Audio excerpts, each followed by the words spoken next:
we talked about Dr. Martin Luther King Jr. and his big dream that he had to have equality and end segregation in America.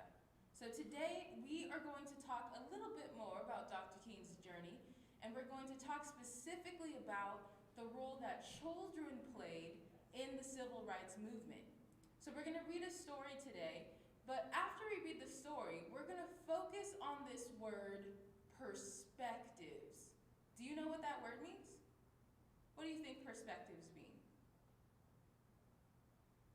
Totally. So perspective is like a point of view. For example, if I'm looking at this microphone and I stand over here, my perspective of this microphone, I can see the side of it. I can see that it has 3 legs, it has another cord. But if I move my body here, this perspective of the microphone, I can't see the cord behind it. It looks like it only has 2 legs instead of 3. So depending on how you look at something, you'll see that thing in a different way. So today we're going to talk about different perspectives on a conflict or a challenge that people are having. So let's take a look at what different kinds of conflict there is. So here's some different types of conflict. The first one is self-conflict. That means it's a conflict that you're having within yourself. Usually that's something that has to do with feelings and emotions. For example, a conflict that I may have with myself is that I accidentally hurt my friend's feelings. And now I'm upset with myself. So I have like an inner conflict in my mind because I'm dealing with all these different emotions about what I did, right? So I'm mad at myself. The second conflict we're going to talk about is conflicts towards another character, like against someone.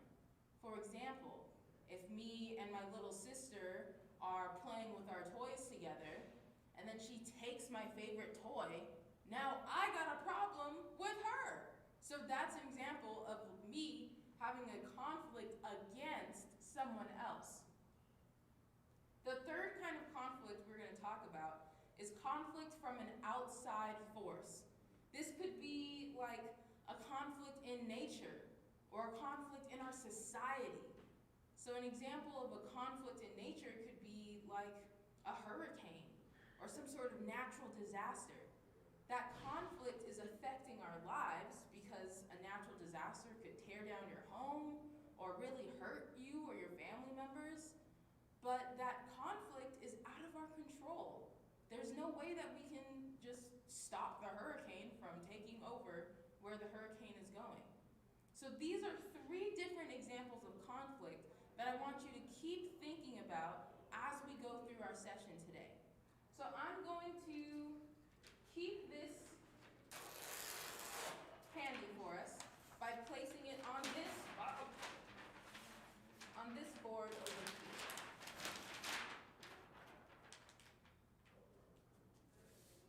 All right, so we're going to keep thinking about the types of conflict as we read this story. So when I read you the story, I want you to think about what kind of conflict, what kinds of these 3 conflicts do you notice these 4 different characters having in our story. We're going to think about the parents in the story, the children in the story, Dr. King in the story, and police in the story. All right? So think about these 4 different characters and the different perspectives that they have towards the conflict that they're talking about in the story. All right? Let's get started. So this book is called Let the Children March. It's written by Monica Clark Robinson and illustrated by Frank Morrison. A fun fact about this book is that every picture that you see is painted with oil paint. And if you don't know what oil paint is, it's super, super special paint because it takes a long time to dry. When you paint using oil paints, sometimes your painting will take like 2 weeks to dry. But sometimes that's really great for the artist because you can go back and make changes to your painting don't have to finish it really, really fast. So look at the pictures really closely and see if you can see some differences between oil paintings or something like watercolors or cartoons. Let's get started. Let the children march.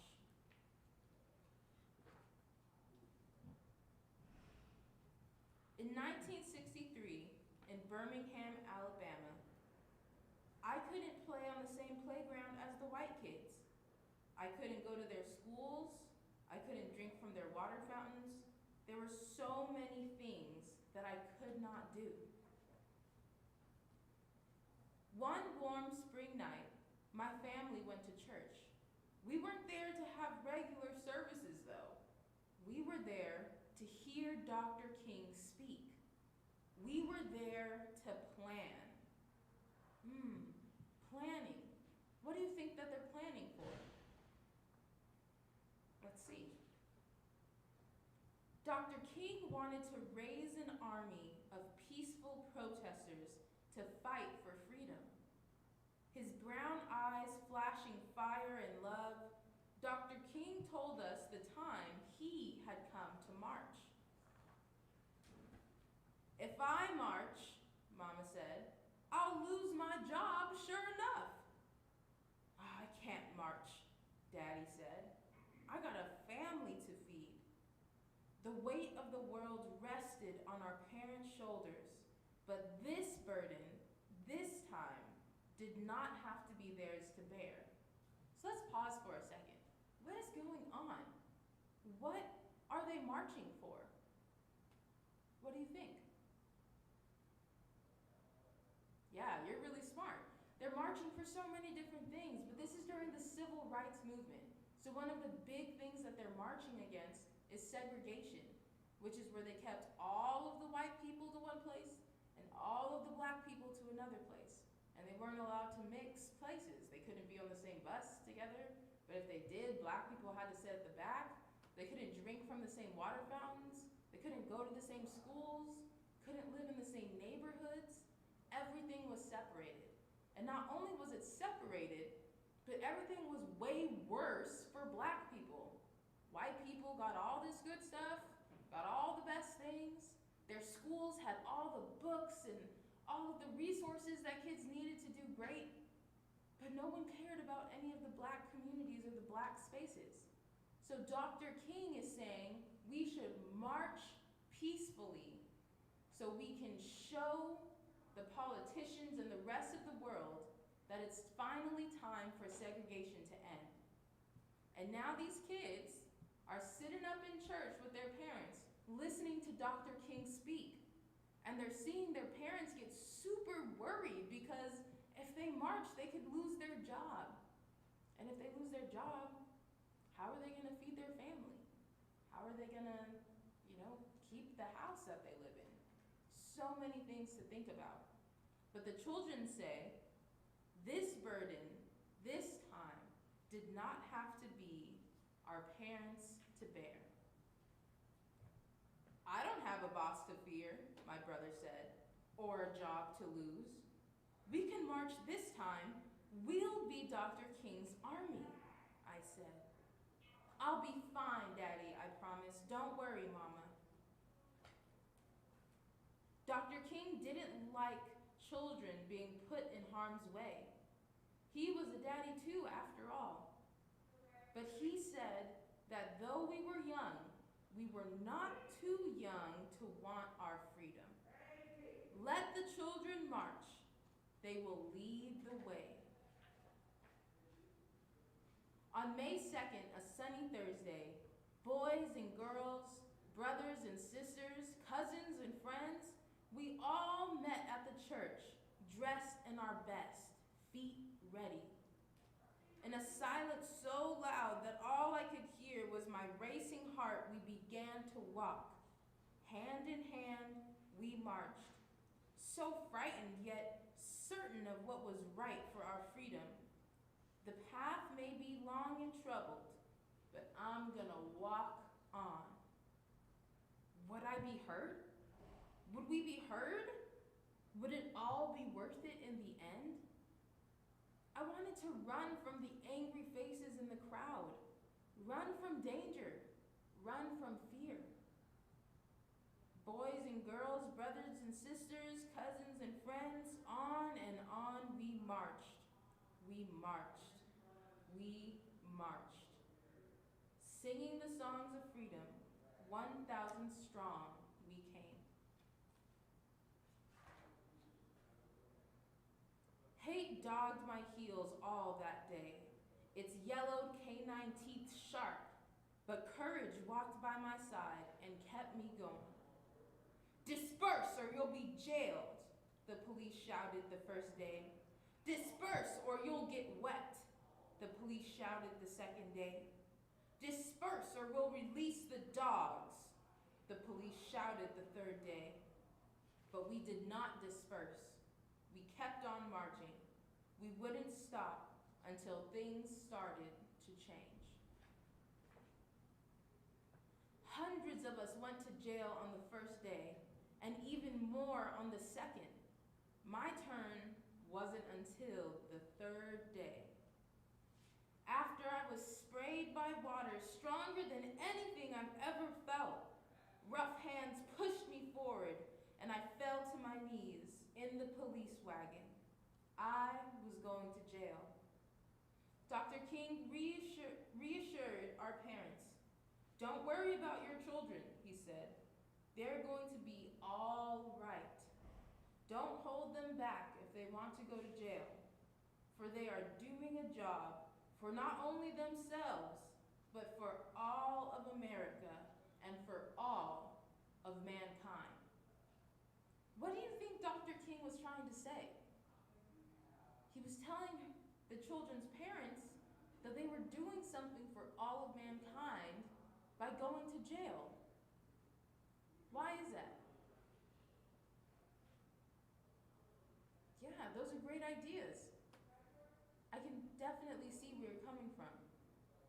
Dr. King knew that the only way that they could really stop segregation and fight for the rights of the Black community was to go against what the law was telling them to do.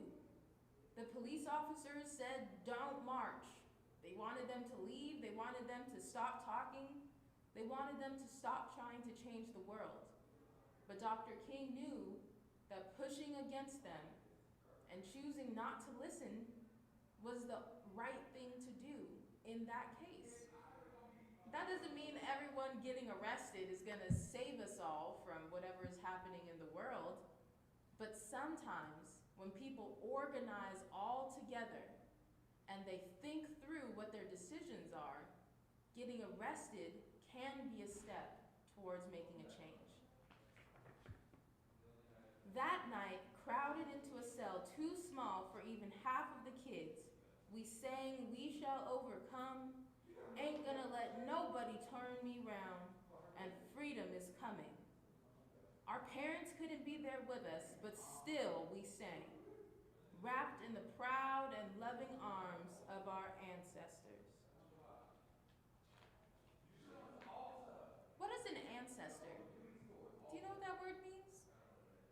An ancestor is a word that describes all of the people that came before you and are connected to who you are. All of the people that came before us, all the way back to slavery, way back to before then, all of those spirits are our ancestors, and they look after us and protect us and keep us strong, especially when we continue the fight that they fought when they were alive. I was still in jail, but we heard that the next day and the next, more kids marched. The water hoses they used to sting us could not stop our fierce tide. The path may be long and troubled, but I'm gonna walk on. Turn the other cheek, we had been taught. Show love where there is hate. The world watched as hate bruised us. The world watched as hate bruised us. But for 7 years we walked only in love. The jail swelled to bursting. And even President Kennedy took notice. Daddy said that the president received letters and calls about us from all over the world. Our march would become a memory, a small part of a larger story. But we had been heard, and the seeds of revolution were sown. Why do you think President Kennedy didn't do anything about segregation, but once he saw the children marching, started to think and notice what was happening? Why do you think he did that? Yeah, maybe. Maybe he took notice because he knows what it's like to have a kid. When we give someone else an opportunity to change their perspective and put themselves in someone else's shoes or in someone else's world, it's easier for them to understand and empathize or have an understanding of emotionally what it felt to be in that other position. And I think when President Kennedy saw children marching, he thought about his own children and was able to better empathize with what the Black community was feeling by being neglected so much. 2 days and nights I stayed in jail. Some stayed even longer. When I left, I was tired and sore, and my best dress was ripped. But my smile was as wide as the Mississippi River. "I'm so proud of you, baby girl," Mama said. "Your march was what made them see." With nothing more than our feet, voices, and courage, we had done what others could not.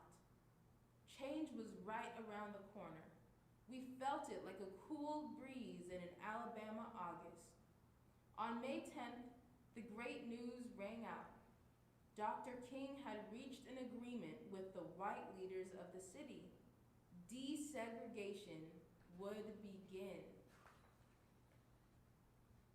1 month later, I was playing on a playground, and I'd never been allowed to play on there before. 2 months later, my family ate a dinner we'd never been allowed to eat in before. Our march made the difference, and we children led the way. Singing the songs of freedom, 1,000 strong, we came. The end. And here they added some real pictures from this time in real life. So what you're seeing, the pictures of police using hoses to spray people down and arrest children, this really happened. And it's happening now too. So let's stop and think. We know these 3 different kinds of conflict: self, conflict between another character, and conflict with an outside force. But let's focus here. Which ones of these conflicts do you see in these different characters? Let's start off with the parents. What was the conflict that the parents had in the story? Do you remember? They wanted to march, but they couldn't march because they didn't want to lose their job. The parents had so much at risk. So would you say that that's a conflict with self, another character, or an outside force?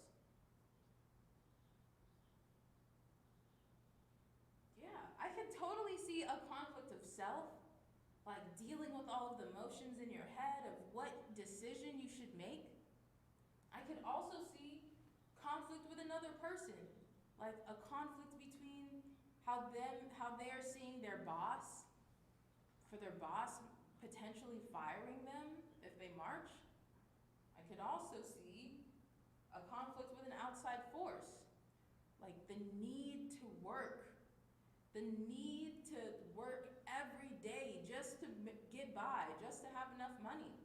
That's an issue with society, right? Just the world we live in. We're expected to work every day so we can survive.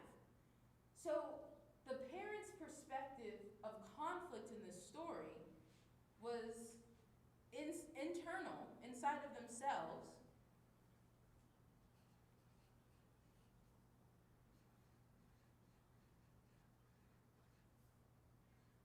because of their decision.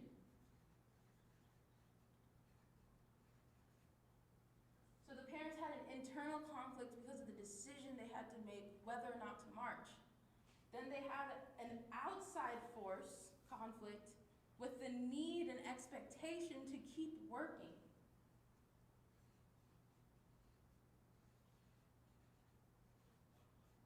So I'm going to put dollar signs to show money as that outside force that they can't control because we need money. That's how we live. That's how we get food and do things. So let's look at the children's perspective. What kind of conflict did the children face in this story? What do you think? What kind of conflict did the children face in this story? Yeah, the children sort of had this outside force conflict also, because they noticed when they listened to Dr. King speak that they were not free and their community was not free. And the only way that they could really try to make that change after listening to Dr. King was to march.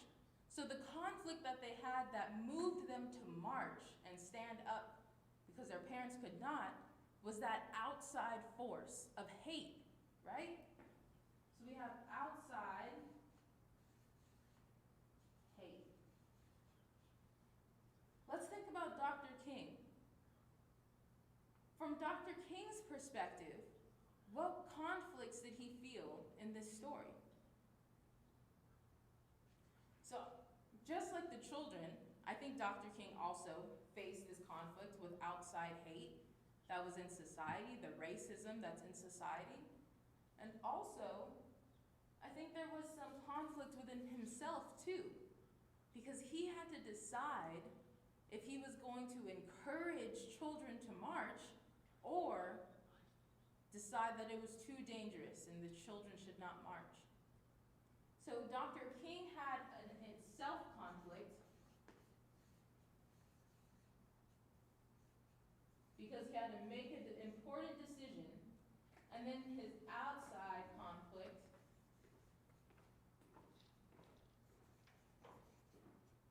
was hate and racism. All right? Last, let's think about the police. The police in the story. What do you think the conflict was with the police? What conflict did the police face in this story? Was it internal within themselves? Was it with another character or another body of people? Or was it an outside force that they had an issue with, something that's out of their control? What do you think? Yeah, great idea. I think it was with another character. Because even though the police didn't target one person, they targeted a specific group of people, right? A specific group of people that were challenging the things that the police thought were all true and the right way to do things. So the police had a conflict with people who were challenging the way that society was run normally. And normal society is racist. So the police are conflicted by other people, people challenging.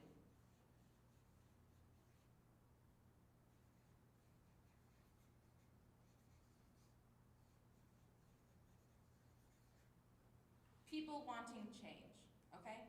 So we're gonna think about all of these different perspectives of this same conflict of segregation and racism in America, all right? So we're going to keep our perspective as a reference, just to think about, keep it in our mind. And now we're going to use this skeleton to write a monologue for each of our four characters. So we're gonna write one from the parent's perspective, one from the children's perspective, one from Dr. King's perspective, and lastly, one from the police perspective. Okay? So let's start off with the children. Actually, let's start off with the parents since we wrote parents first. So this is our skeleton. If you are at home, please take out a piece of paper and something to write with.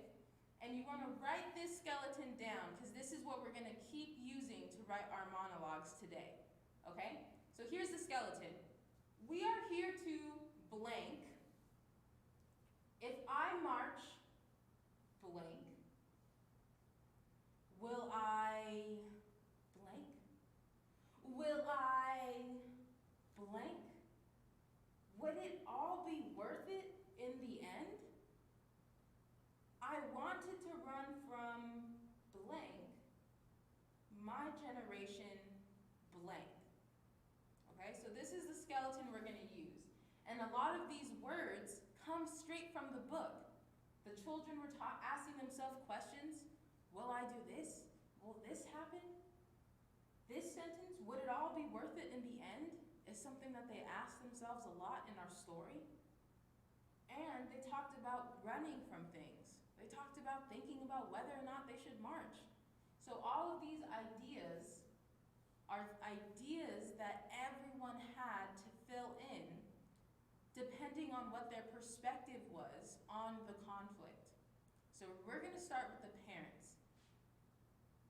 What are the parents here to do? The parents are here to keep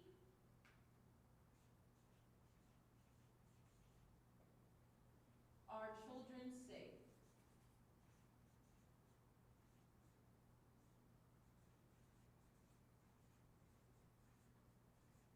To keep our children safe. And remember, you can write anything you want. So please don't copy exactly what I'm doing. I'm just giving you an example, okay?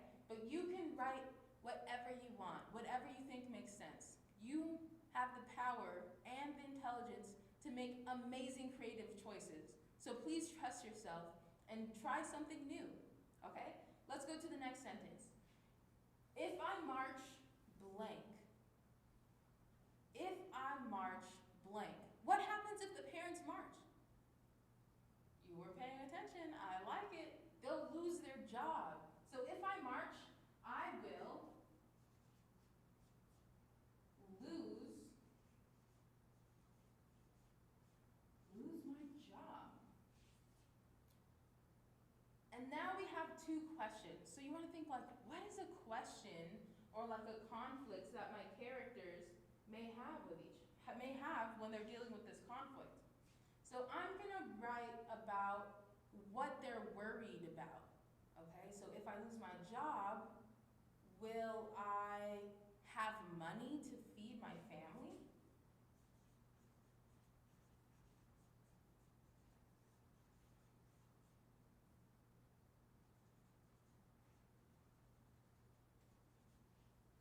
I kind of had to squish the words in, but that's okay.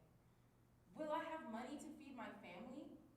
Will someone care for my children if I'm arrested? So if you need to change the skeleton a little bit, that's okay. You can always make changes as you need to. Will someone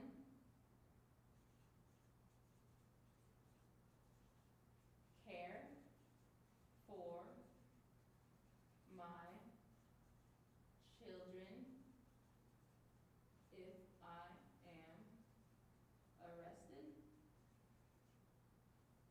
Would it all be worth it in the end? Now we're going to talk about what they wanted to run from. What do you think they could possibly want to run from? We're fighting segregation, fighting racism. So what are we running from? I'm going to write that the parents are running from evil, okay? So I wanted to run from evil,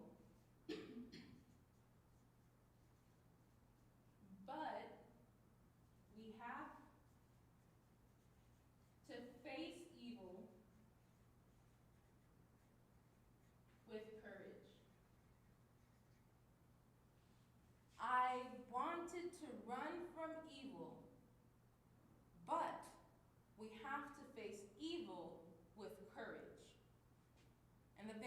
sentence says something about their generation. And your generation is like people that are the same age as you, okay? So for the generation of parents during this time, I'm gonna write, my generation has so much at risk. Has so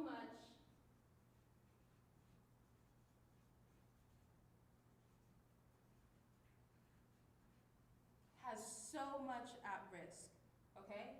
So this is our perspective from the parents' point of view. We are here to keep our children safe. If I march, I'll lose my job. Will I have money to feed my family? Will someone care for my children if I'm arrested? Would it all be worth it in the end? I wanted to run from evil, but we have to face evil with courage. My generation has so much at risk. So this is our parents' perspective from our story. Now we're going to turn to a new page. And this has the same skeleton that we just used, but now we're going to fill in the blanks from the children's perspective, okay? From the children's perspective. So why do you think the children are here? We are here to what? Yeah, that's an awesome idea. You should totally write that on your paper. For mine, I'm going to write, we are here to fight and be strong because our parents cannot. To fight and be strong because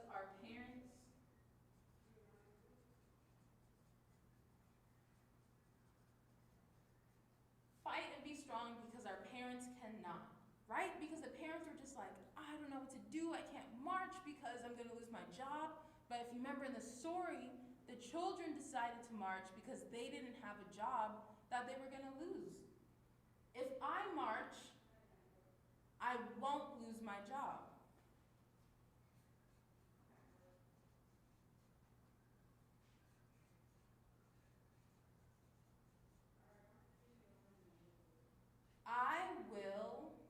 Will I, what do you think they're worried about? Totally, maybe getting arrested. Will I get arrested?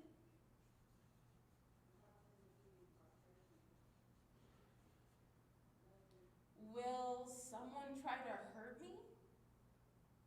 So again, we can make edits when we need to make edits to the skeleton to make it work for our ideas. Because our ideas are more important than the template that we have to fill in the blank, okay? Your voice is more important than anything that's already written down. So change it as you need to, okay? Change it as you need to. Will someone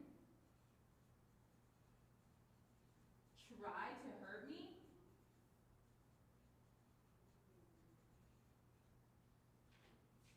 Would it all be worth it in the end? Now we're back to the bottom. What do you think the children are running away from? What do you think they want to run away from? They're really excited and energized. They're not afraid. They're listening to Dr. King.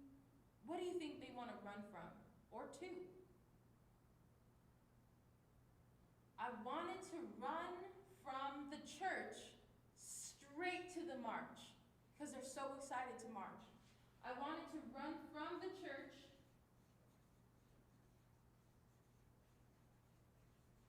and straight to the march.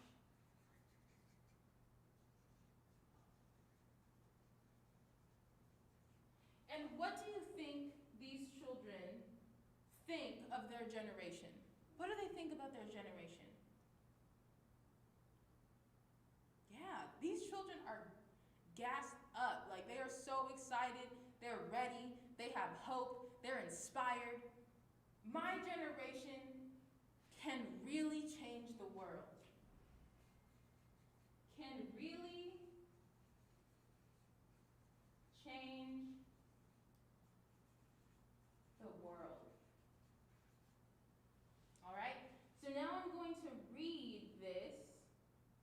I'm going to read our children's perspective so you can hear their voice instead of the parent perspective that we just did, okay?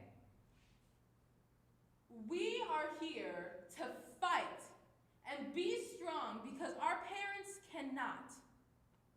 If I march, I won't lose my job. But will I get arrested? Will someone try to hurt me?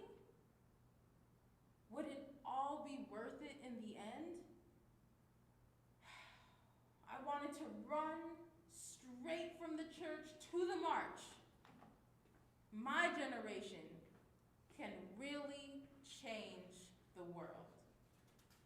So even though they're a little afraid, they're asking themselves these questions, will I get arrested, will someone hurt me? At the end of the day, they are ready to go out there and make a change because they really believe that this change needs to happen and their parents can't do it, so it's on them to make that change. Now, let's think about Dr. King's perspective. Dr. King's perspective. So we know that he has some internal conflict about whether he should decide to let the kids march or not. And we also know that Dr. King has an outside force conflict that's in society, this big beast of racism and hate that he's trying to tackle. So let's think about our skeleton from Dr. King's perspective. We are here to fight for our freedom. Fight for our freedom. Remember, you're not writing exactly what I'm writing, but you're filling in the blanks how you think Dr. King would feel, okay? So you don't have to write exactly what I'm writing, please don't. This could say, we are here to march. We are here to have conversations and plan. We are here to take over the world. It could be whatever you want, okay? Let's keep going. This is just an example. If I march, the politicians will finally hear our cry.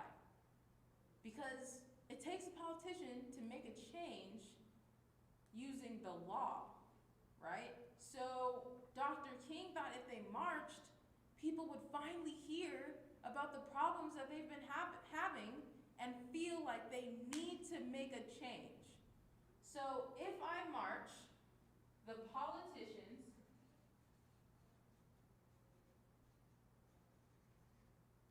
will finally hear our cry. Now we get to the questions that Dr. King has for himself. It's kind of like talking in your head. Will segregation ever be over? Will my grandchildren have to fight too? So we're going to edit our skeleton. I'm going to take out I, and we're going to write, will segregation ever be over?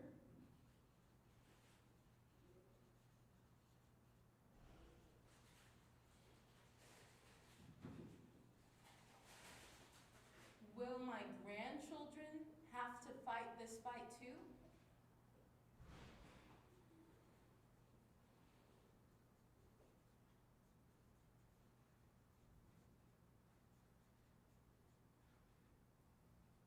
Would it all be worth it in the end? Now we get to our last two sentences. What do you think Dr. King is running from? What do you think he's running from? Yeah, right? He's running from this big outside force conflict that we keep talking about. I wanted to run from racism, but first, we must break our chains.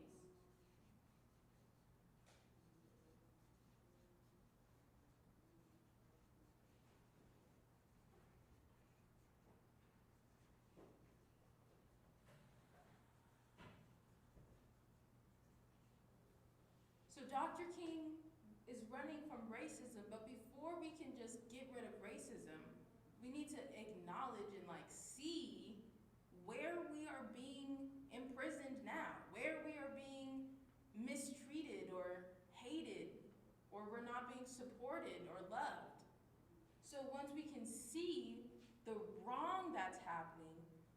start to rewrite those wrongs to make them right. My generation will start a movement that will last over a lifetime.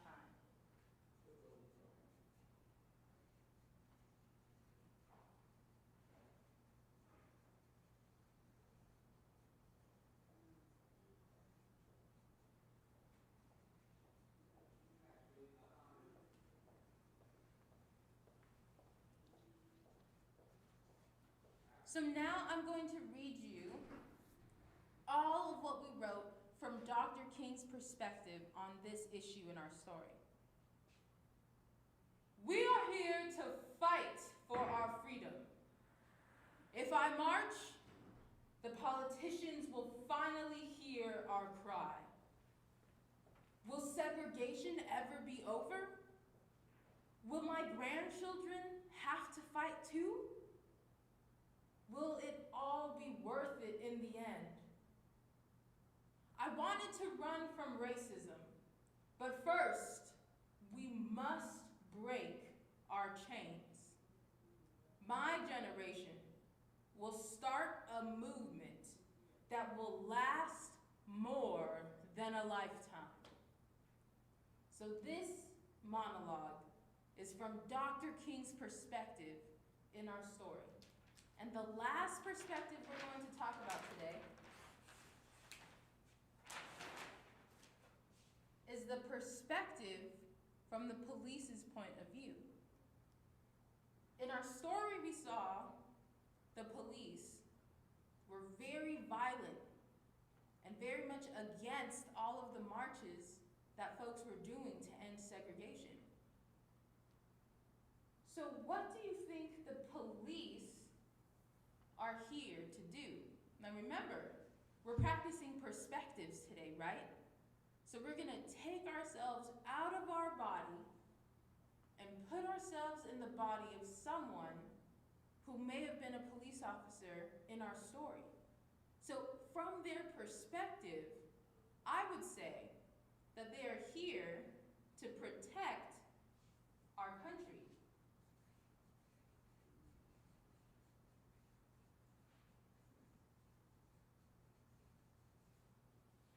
And you're probably saying, Miss B, the police don't protect everybody. And that's true. But what I wrote was, the police are here to protect our country. Do you know how our country was made? It wasn't made in a very nice way.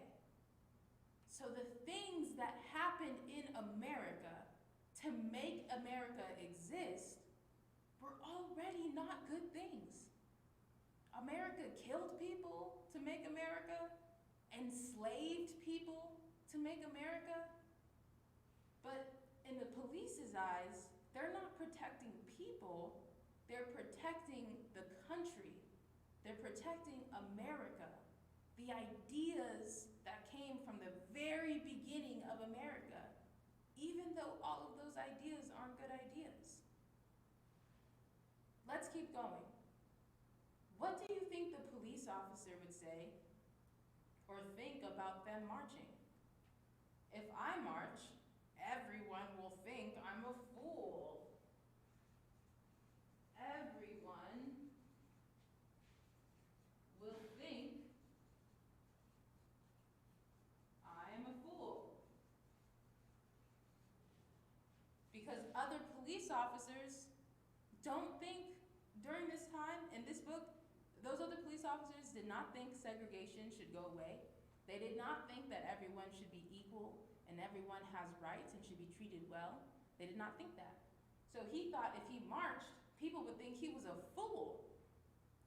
Now we have these questions that the police are going to ask themselves.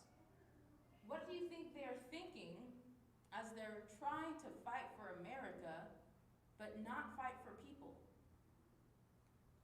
What could they be thinking to themselves?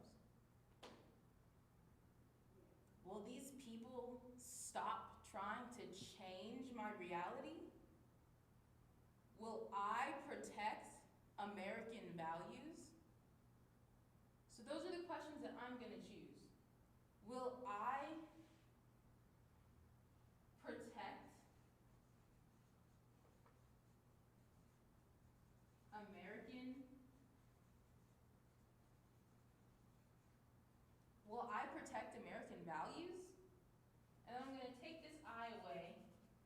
say, will these people stop trying to change my world? Will these people stop trying to change my world?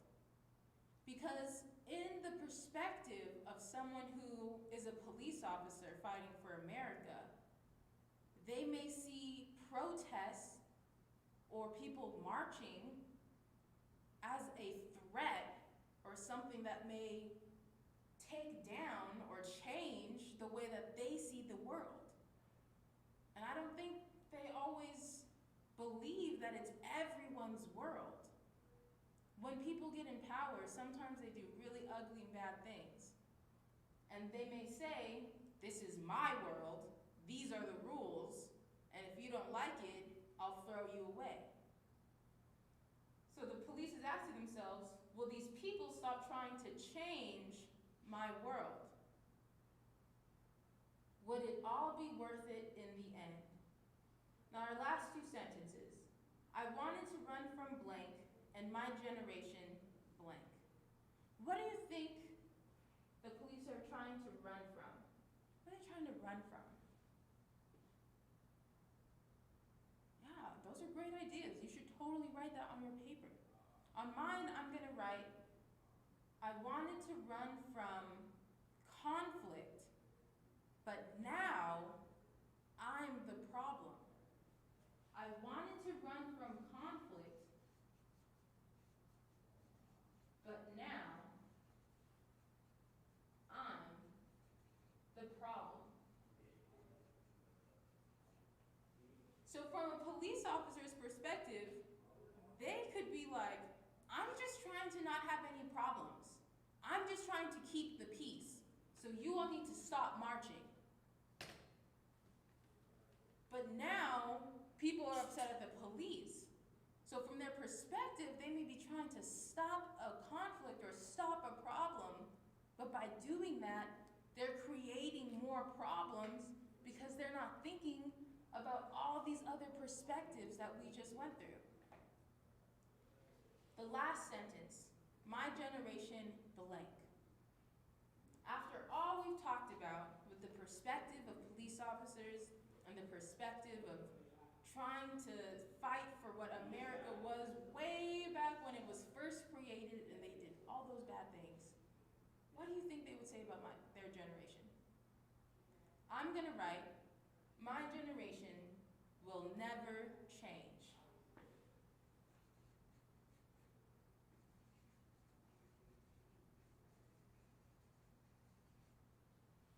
Okay? Will never change. So I'm going to now read this. This is our last perspective from our story. And it is a police officer. We are here to protect our country. If I march, everyone will think that I'm a fool. Will I protect American values? Will these people stop trying to change my world? Would it all be worth it in the end? I wanted to run from conflict, but now I'm the problem.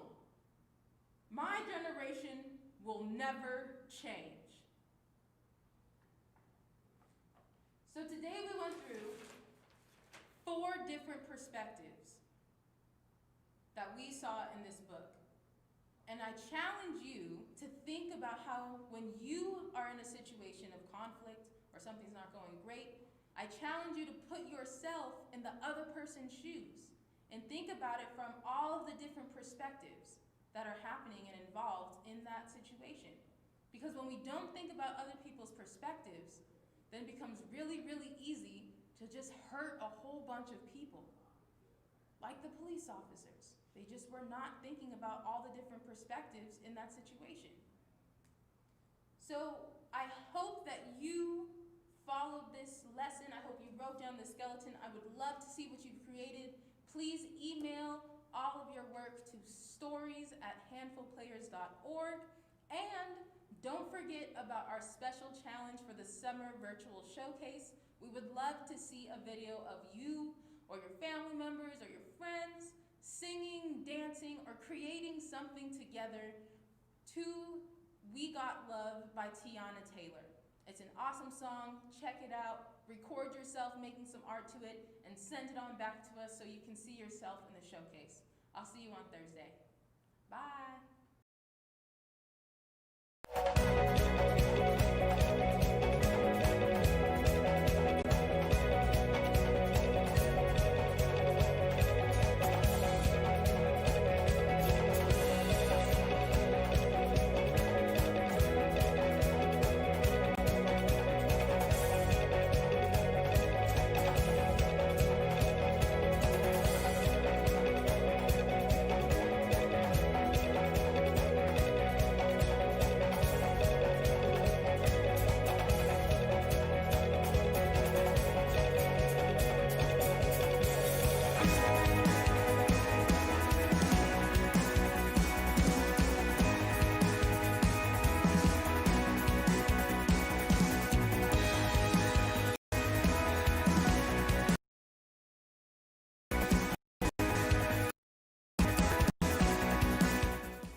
Hi kids, hey Marquise. This is Jennifer Green from the Golden Gate National Parks Conservancy, and I'm here at Land's End in San Francisco. Today is Booker T's first Nature Boost. Did you know that we have thousands of acres of national parklands right in our city? Like at Ocean Beach, or Crissy Field, or here at Land's End, or across the bay, even in all the Marin Headlands. I bet you live close to a city park. Did you know that we have over 220 city parks in San Francisco? And you may not know that every one of us lives 10 minutes walk from one of those parks. Okay, here's my last question. Who do you think owns those parks? You're right, you do. So get outside and get into one of your parks. Or simply get outside just to enjoy some fresh air and sunshine. Then come back and enjoy another awesome Booker T program. See you next time for another Booker T Nature Boost. Thanks!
Hi kids, hey Marquise. This is Jennifer Green from the Golden Gate National Parks Conservancy, and I'm here at Land's End in San Francisco. Today is Booker T's first nature boost. Did you know that we have thousands of Acre Beach, or Chrissy Field, or here at Land's End, or across the bay, even in all the Marin headlands? I bet you live close to a city park.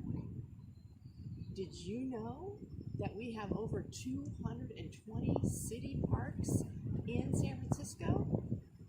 And you may not know that every one of us lives 10 minutes walk from one of those parks. Okay, here's my last question. Who do you think owns those parks? You're right, you do. So get outside and get into one of your parks. Or simply get outside just to enjoy some fresh air and sunshine. Then come back and enjoy another awesome Booker T program. See you next time for another Booker T Nature Boost. Thanks!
Hi kids, hey Marquise. This is Jennifer Green from the Golden Gate National Parks Conservancy, and I'm here at Land's End in San Francisco. Today is Booker T's first nature boost. Did you know that we have thousands of acres of national parklands right in our city? Like at Ocean Beach, or Chrissy Field, or here at Land's End, or across the bay, even in all the Marin headlands. I bet you live close to a city park. Did you know that we have over 220 city parks in San Francisco? And you may not know that every one of us lives 10 minutes walk from one of those parks. Okay, here's my last question. Who do you think owns those parks? You're right, you do. So get outside and get into one of your parks. Or simply get outside just to enjoy some fresh air and sunshine. Then come back and enjoy another awesome Booker T program. See you next time for another Booker T Nature Boost. Thanks!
kids, hey Marquise. This is Jennifer Green from the Golden Gate National Parks Conservancy, and I'm here at Land's End in San Francisco. Today is Booker T's first nature boost. Did you know that we have thousands of acres of national park lands right in our city? Like at Ocean Beach, or Christie Field, or here at Land's End, or across the bay, even in all the Marin headlands. I bet you live close to a city park. Did you know that we have over 220 city parks in San Francisco? And you may not know that every one of us lives 10 minutes walk from one of those parks. Okay, here's my last question. Who do you think owns those parks? You're right, you do. So get outside and get into one of your parks. Or simply get outside just to enjoy some fresh air and sunshine. Then come back and enjoy another awesome Booker T program. See you next time for another Booker T Nature Boost. Thanks!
Hi kids, hey Marquise.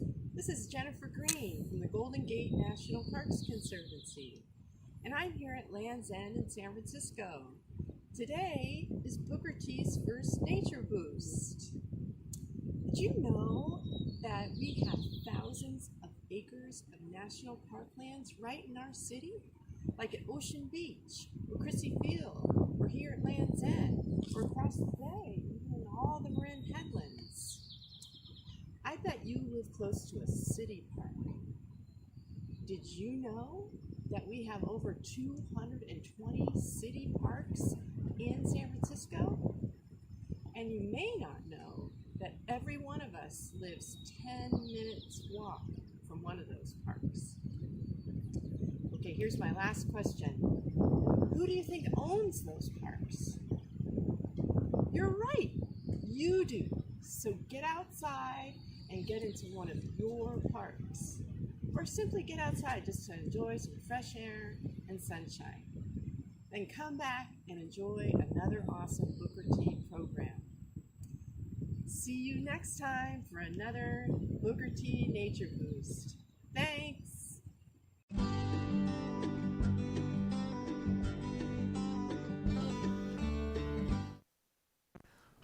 is Coach Rado with Street Soccer USA. Coach Sergio. We're back.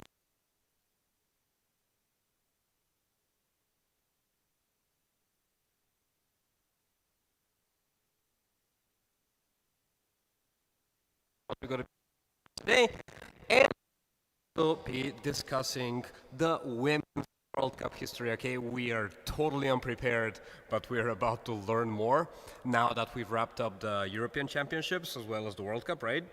So, I learned a lot. I kind of forgot what the European champions were, but I very good remember most of the World Cup champions now. So, I'm pretty excited about that, to find out about the Women's World Cup history. So, we're about to start with our traditional, regular, standard routine warm-up.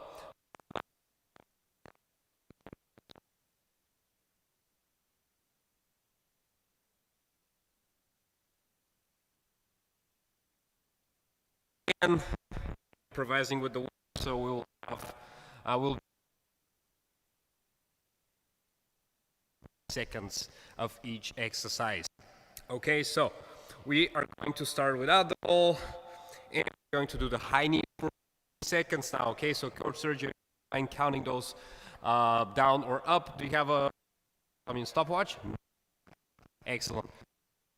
Coach Sergio will count us to 50 seconds, starting in 3, 1, and go. I had the chance to play a little bit of soccer on Sunday, I think it was, yes. Happened to be down in Mission Bay, so it was exciting, definitely. It was a very even game, and we kept everything secure and safe, of course, following the recommendations by the CDC as much as possible. At the time we have 50 seconds, getting right? So it's like 30 seconds. 5, 4, 3, 2, 1. All right. So this indeed requires some more effort now. We moved from 30 seconds to 40 seconds, from 40 seconds to 45 seconds, and from 45 seconds now we're at 50 seconds. 50 seconds of, not an easy exercise. Challenge ourselves, okay? Because if we and then we're going to find ourselves in the fixed mindset, okay? And what we want to do is we want to move and we want to approach the growth mindset. Achieve more. Second back kick. 2, 1, and we go. 50 seconds. Try to straighten your back. I always know that I'm kind of like leaning a little forward like this. This is not the best position, but it is the way it is. So I'm trying to straighten my back and to do this as properly as possible. You can also see searching from a closer distance. How much time? 25 more seconds. We got to do it. It's tiring, but it's also very good for us.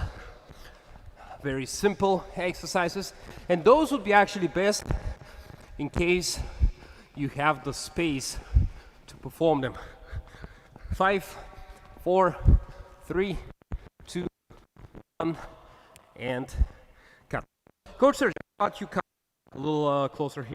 This time, we're going to continue with opening eight, but what we'll do this time is we're going to use the space in front of us, and we're going to do it in a motion. So,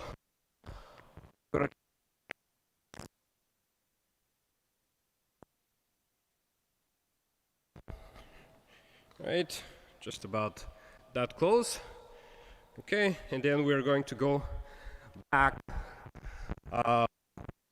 So we don't need to time this in particular. Just gonna go up and then back by opening and then left. So, and we start right leg, left, and then right again, and then left again, and then gonna turn around. Continue this, Now you actually have a sense of purpose and actually moving into a direction. Being static, doing the static, however, it's always have a particular now we are going to close the gate at the very same pace with the very same so 3, 2, right, left, right, left, right, left. Keep going. We're gonna do last repetition, right and left. That was nice. Good synchrony. So now the following thing again, we are going to do the very high, same concept. Okay, we go and back. 3, 2, 1.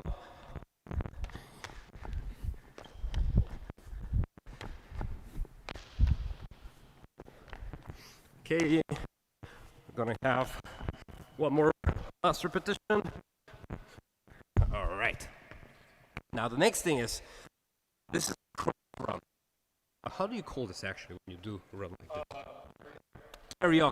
Now we're going to do the and we're going to go left, and on the way back we're going to circle the ball and we're going to come back to the right.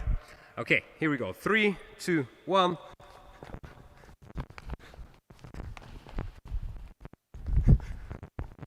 That's it. Okay, so slowly, and this might be hard to get it from what we have. Right. That's how it looks like, right? And then we continue to the right. You can get a little faster again. Good. And now, the next thing, that's a little, let's see how we can do this. This is part of the 57 warm-up. I really love that warm-up. I've been using it for years now. So let's see. We can use the balls like that. And perhaps we have a couple more right here that we can use.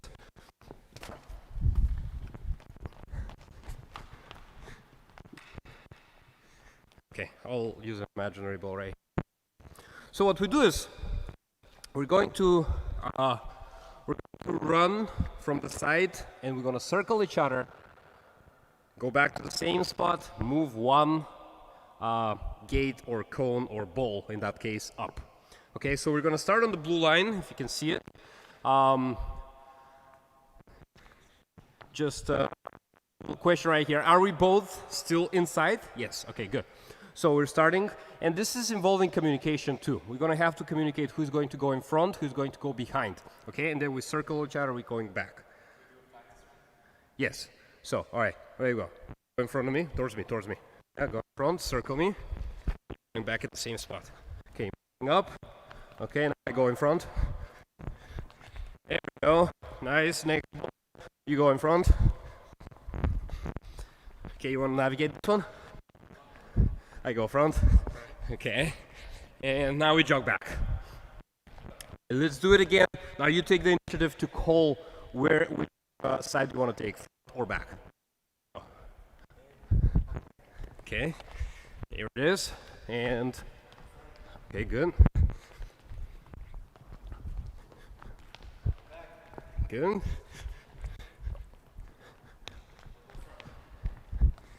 And back hit it again.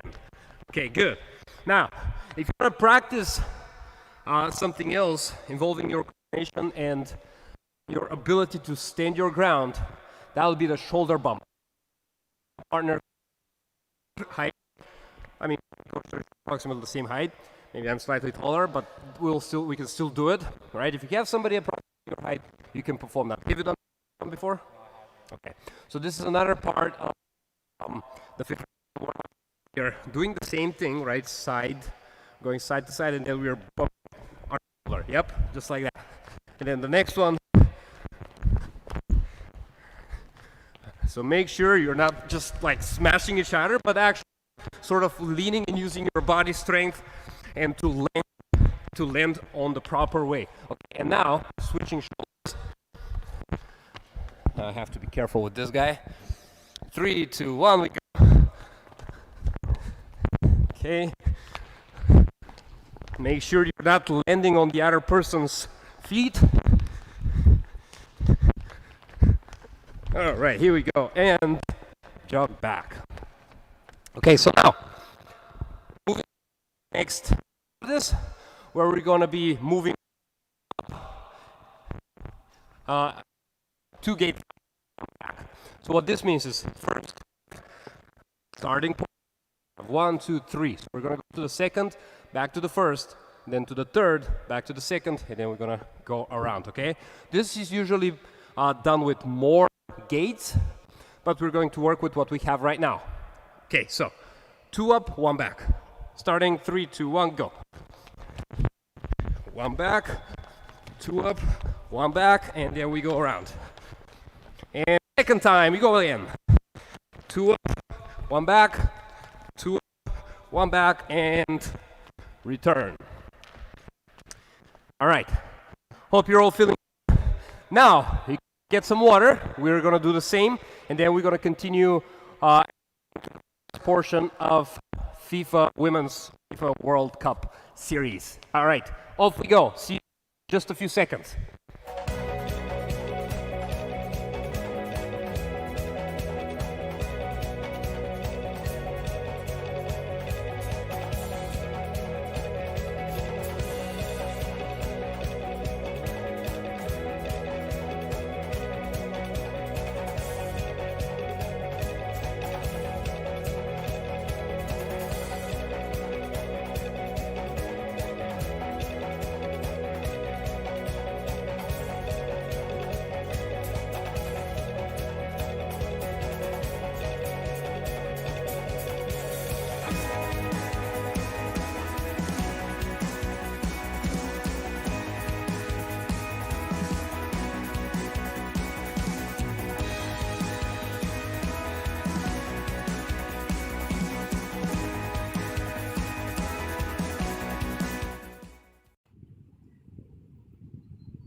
Hi kids, hey Marquise. This is Jennifer Green from the Golden Gate National Parks Conservancy, and I'm here at Land's End in San Francisco. Today is Booker T's first Nature Boost.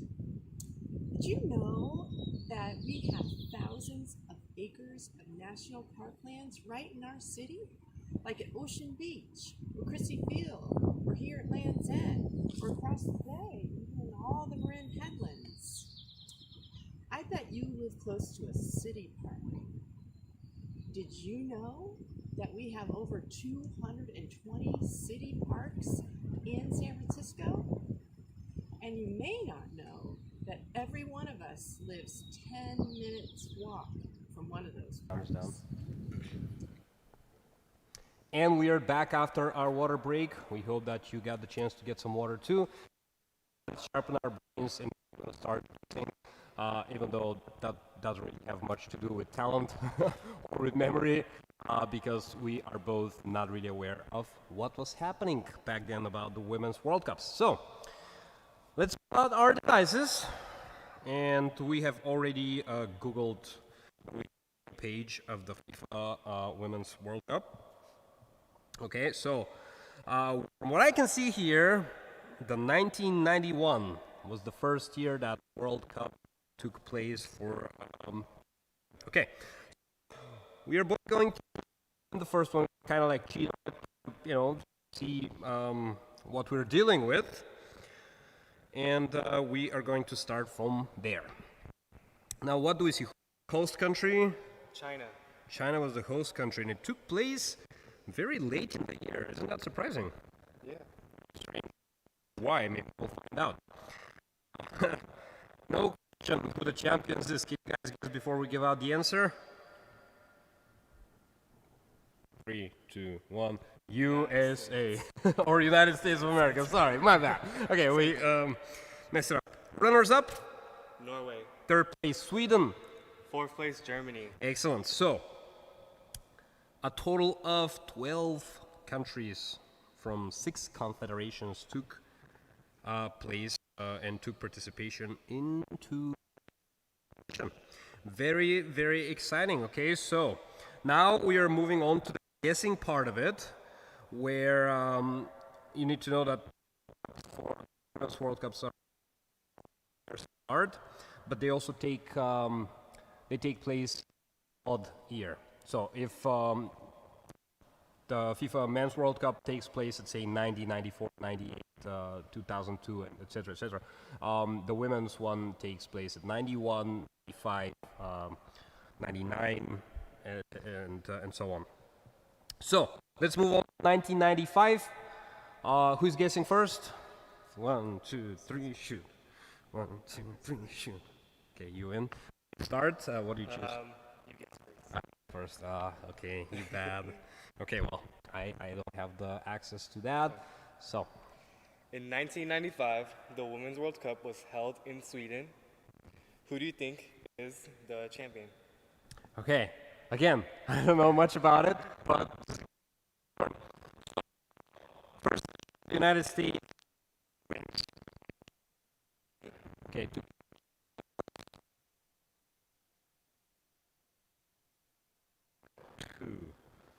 Am I messing something up? I'll check it.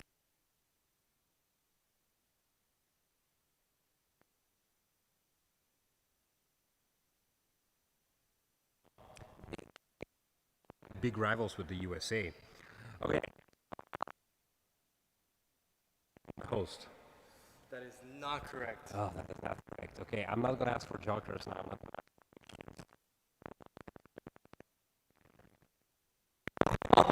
okay, now I'll take a hint. You can give me a hint.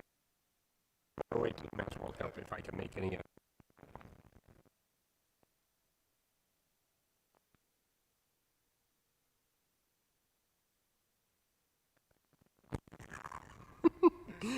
Okay, Germany. Please see if I can. The guessing game here.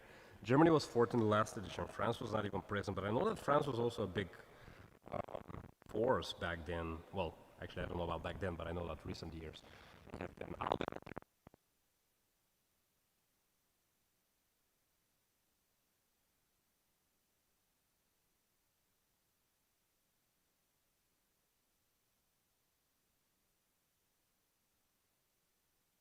Runner-up. United States was third place.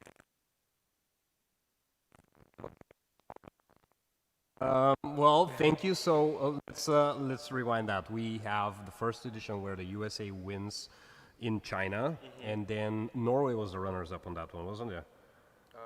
No, it was. Oh yeah, it was actually. Right? Okay, so if I had only remembered that they were the runners-up and not Sweden, maybe I wouldn't get confused. But that's an excuse. So, and then the second edition takes place in Sweden and the champion is Norway.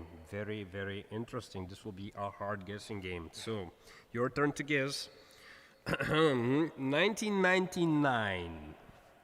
Just a year after France won the World Cup in France for the men, we have an edition that takes place in the United States as host country. There were 16 teams who participated, and there were 32 matches that were played that year. Who was the champion? Okay. I don't think United States won this one, but I know that I'm pretty sure they won. My first guess would have to be Germany, because I know they were pretty strong. Germany is the incorrect guess. Okay. So, Germany's not it. If you need a hint, let me know. I'll try to guess one more time. I'm gonna just go ahead and guess Sweden. Sweden was not in the top four.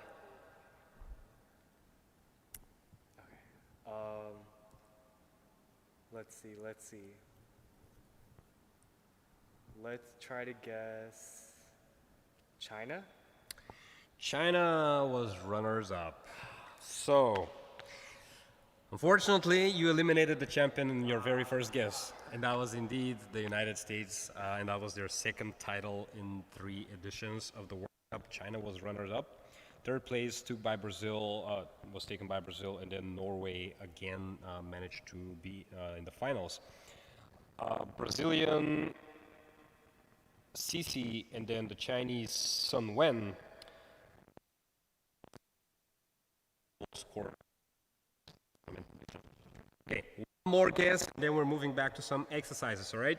So, is it my turn to guess? It is my turn to guess. Okay, I'm gonna go back here. I'm not gonna take any peeks. And then we have the two.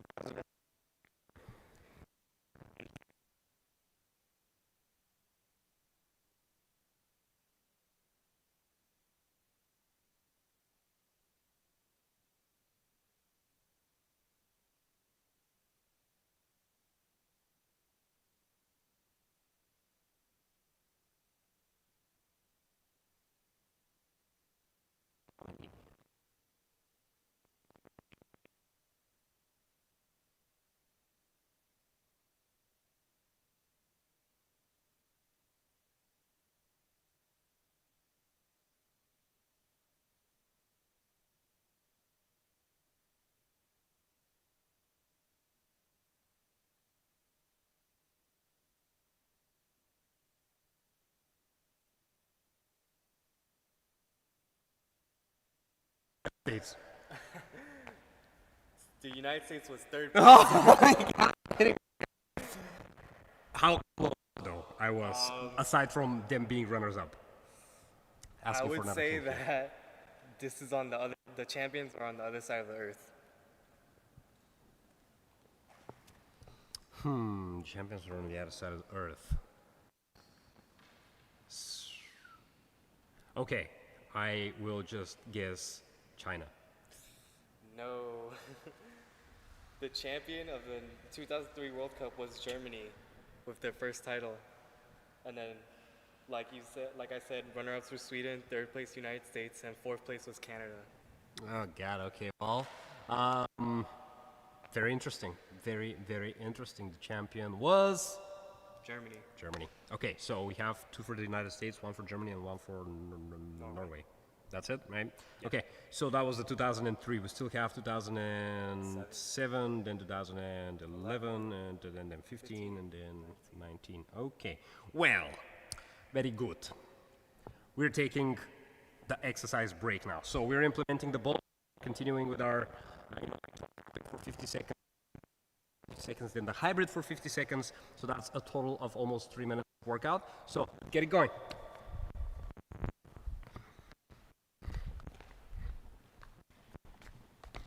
Okay, so here we are. We're continuing with some solid exercise. Coach Sergio is going to be timing 50 seconds and about halfway through, according to my calculations, I'll ask him how much time there's left, and then I'll announce the 5 last seconds. So let's get it going. It's a simple toe poking. We got to work on those leg muscles, and then next time when we get the chance to blast the ball in the goal, we know that it's going to be a strong shot. So starting in 3, 2, 1, and toe tapping starts right now. Right, left, and right, and left, and right, and left. And if you have the space, just like in the previous exercises, feel free to kind of like roll the ball around, just tap it and move it into a direction that of your choice. Just randomly, I'm going to try to just do the figure 8, just for fun. Okay, so now I'm going backwards, sort of. Now I'm about to draw the second circle of the number. Okay, and then I'm coming back towards the center. Time. Left or at. Okay. And 5, 4, 3, 2, 1, and that's it. Okay, I can definitely feel tension up my hamstrings as well. I also played on Thursday. The had our last session here, okay, and played soccer then, and I skipped Friday and Saturday. On Sunday, my hamstrings were still sore because I have not been running much. I've been exercising, but not running as much. So make sure that you're also mobile and not only performing this without any cover of an additional of additional physical activity. That could be bicycle riding, walking, jogging, anything that you can do in the in the space outside. So, toe boxing starting in 3, 2, 1 for 50 seconds again. Okay, what I'm going to do is again, I'm going to try to make it interesting and entertaining for myself. I'm just going to be circling around that ball. And then, knocked it. And then I'm going to the other side. Just like that. And you can see from a closer distance what Coach Sergio is doing. Keep it moving. That will also affect your calves. And make sure you're also looking up every now and then. Remember what we spoke a few weeks ago about our street soccer skill, look up. We want to know where we're going as we're dribbling, even if it's for a split second. And we have 5, 4, 3, 2, 1, and that's it. And now the last thing we have, let's shake it off a little bit, just like this. We have another 50 seconds to go. That feels good. Of a hybrid, okay? Toe poke, and then toe box. Ready? Starting in 3, 2, 1, and we go. Tap, tap, toe. And again, use the space around you to move around with the ball. And after that, we're going to try something new. Something different. Actually, not that different. Just we're going to approach the same thing in a different manner for a shorter amount of time. Time, coach? Okay. We're halfway through. Okay, there we go. And now, just like you're dancing. And then we have 5, 4, 3, 2, 1, and cut. Okay, so now we're going to do this only one time for about 10 seconds. That's all, just about 10 seconds. So we're just trying to focus now. We're going to perform 4 toe pokes. I mean, 4 of those, and then 4 of the toe boxes. And then 2, and then 2.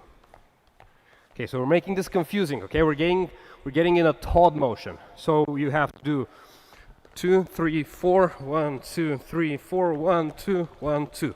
Make sense? All right. So as fast as we can, the same pattern in 10 seconds, and that's probably going to be just 2 repetitions overall. But let's give it a shot. Starting in 3, 2, 1. So we have 1, 2, 3, 4, 1, 2, 3, 4, 1, 2, 1, 2, 1, 2, 3, 4, 2, 3, 4, 1, 2, 1, 2. Are we done? I think so. Excellent. So you see how we're changing things up. We're shifting it up, and I don't think I saw any mistakes. So that deserves a shout out for being focused and staying on top of this. Right? It's very simple, however, very powerful. And if you do this properly, you will get in the habit of performing things right, which will also deserve a praise when you're performing good. So put your good efforts, and praising great play is important, because being recognized really, really takes us on another journey to achieve more. Now, we are getting back at the guessing game. So let's see. We reached 1999, if I remember correctly. No, 2003. Yeah, we finished. We did finish 2003. And now Coach Sergio will be the one guessing. And we have 2007. So let me click on that. Oh, what a year. That was a year to remember. So, host country was, again, China. It took place in September. Very interesting. There were 16 teams again. And who do you think the champion of the 2007 Women's World Cup edition was?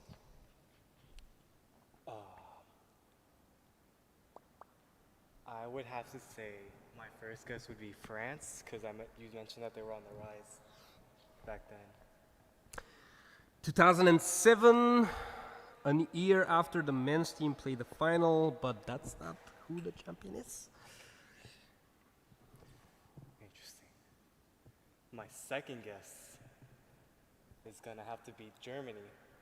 And that is the right guess. This is very correct, because Germany won their second title then against Brazil on the final, and then United States and Norway took third and fourth place respectively. And again, Norway is in the finals. Like, I wouldn't say that it's too surprising, but it's definitely fascinating that they managed to stay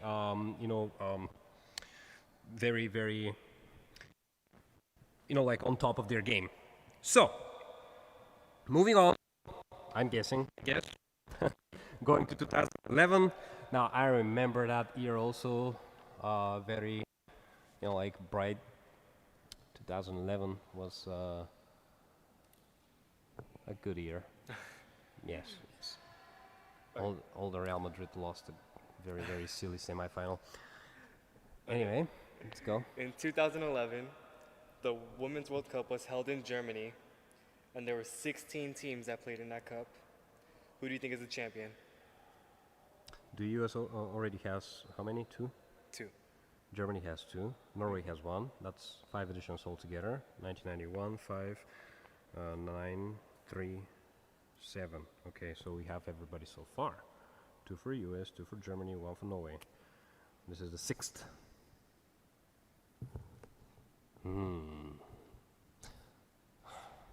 I wonder if Sweden ever made it to the actual, crowning path. But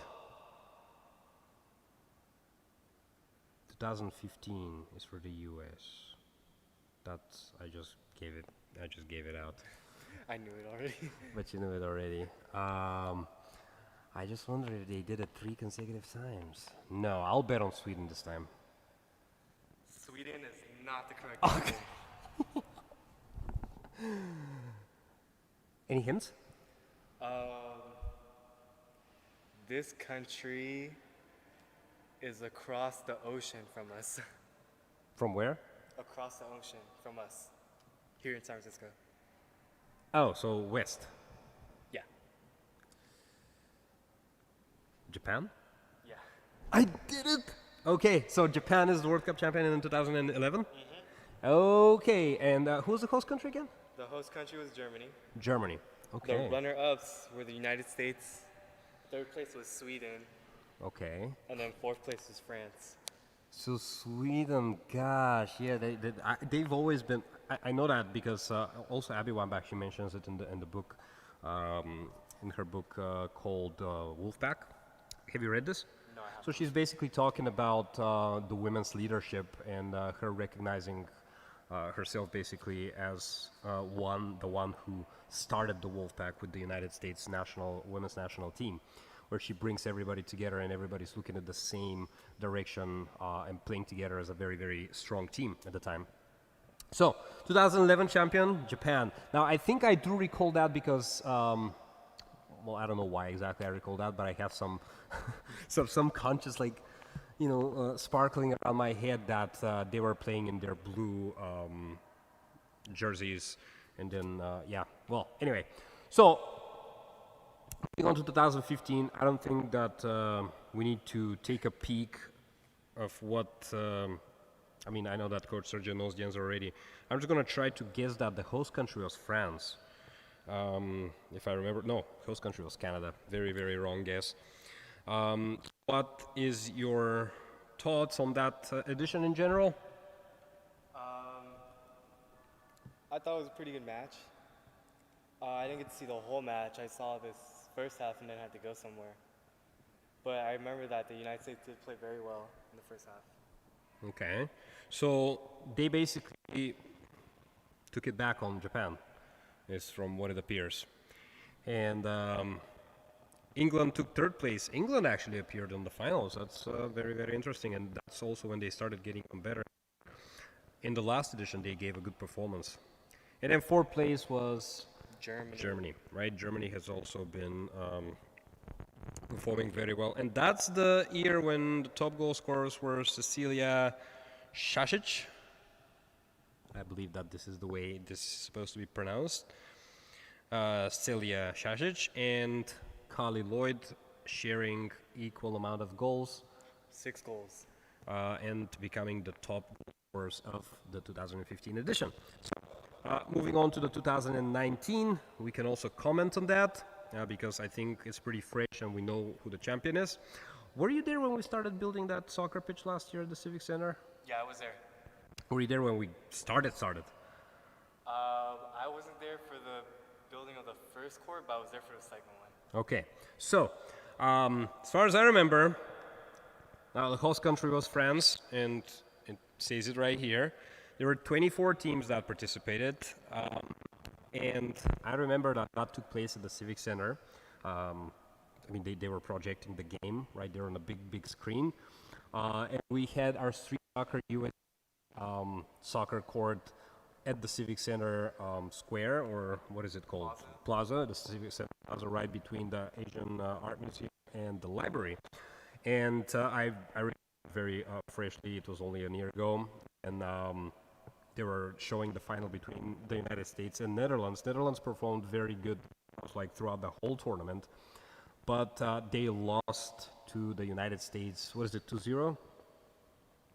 The final score, 2-0. For last? Yeah, I'm. Let's see the scores. Oh, I think it was 4-0. 4-0. Do you think so? Yeah, I think so. Or am I actually? Well, let's see. Now, where are the scores though? Skill think you might drafts, be right. officiating, venues, qualification, host selection, group stage, knockout stage. There it is. Okay, so the final is 2-0. Yeah. July 7th. That was slightly more than a year ago. United States takes on Netherlands and wins 0. So, that being said, let's try to go over it really quickly and see if we can recall all the champions. We have 1, 2, 3, 4, 5, 6, 7, 8 guesses to guess right. So let's see. First edition, 1991. United States. United States. 1995. Norway. Norway. 1999. Was it Germany? Let's double check. Oh, United States. United States second title. Okay. So United States, Norway, United States. 2003. I think this one's Germany. That is Germany, indeed. So 2007. That was. Was it Germany again? Or wasn't it Norway again or something? No, yeah, it is Germany again. You're right. So we have United States, Norway, United States, Germany, Yeah. and Germany Germany again. So 2 consecutive titles. Huh. And then I think it was United States. Yes, France. Norway, US, Germany. 2011, Japan, and then US. Yeah. So that's 4 titles for the US total, correct? Mm-hmm.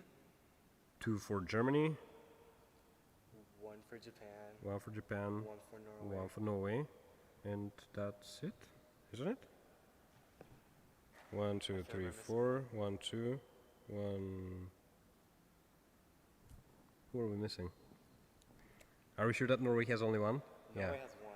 So if we have 1, 2, 3, 4 for the US, 1, 2 for Germany, 1 for Japan, 1 for Norway. Yeah, we got them all. Yep. Okay, so that was exciting. To go through it again, and if you guys are wondering where and who the champions are, go ahead and check it out, and then maybe in the future when we get to meet each other in person, we can test each other and try to do the guessing game all together. So now that being said, guessing game, we're back at physical exercise where we are going to, shall we challenge ourselves again with the exams? Let's do it. All right, let's do it. Now, what are we aiming for today? Do we want to perform the whole game again? I think that you'll be much better at it this time. Do you think so? Okay, good. So, okay. I'll go first. 1, 2, 3, and I'm at 3 feet. 3 feet.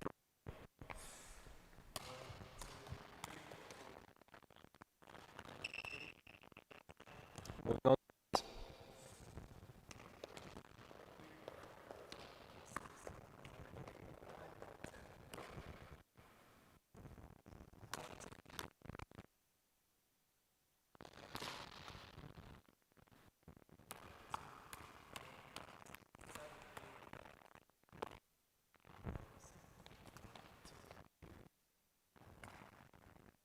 How many tries did it take you last time to reach hitters? Hey. So, that's something that definitely deserves recognition. 4, 5, 6, 7, 8, 9, and 10. 1, 2, 3, 4, 6, 7, 8, 9, 10. Okay. Oh, I made it.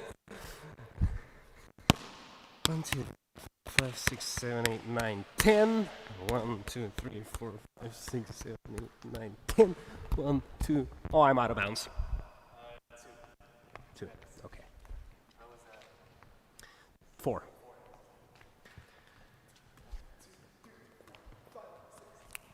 Ten. Exam.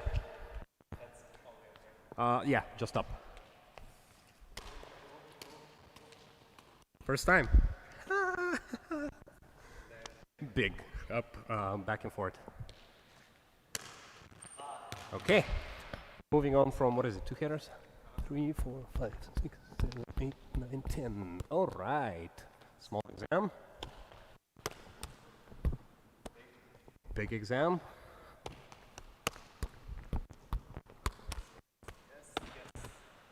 Signature. That's my signature. Coach Sergio, big exam for you.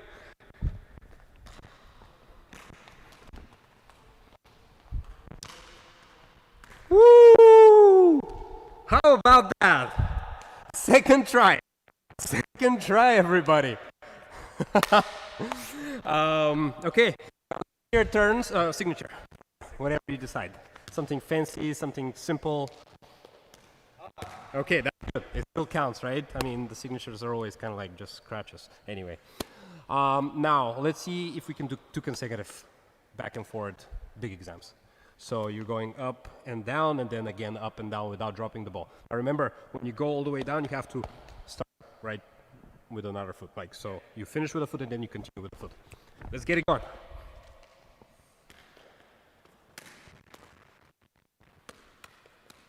Okay, that's good. Another try. Let's do it.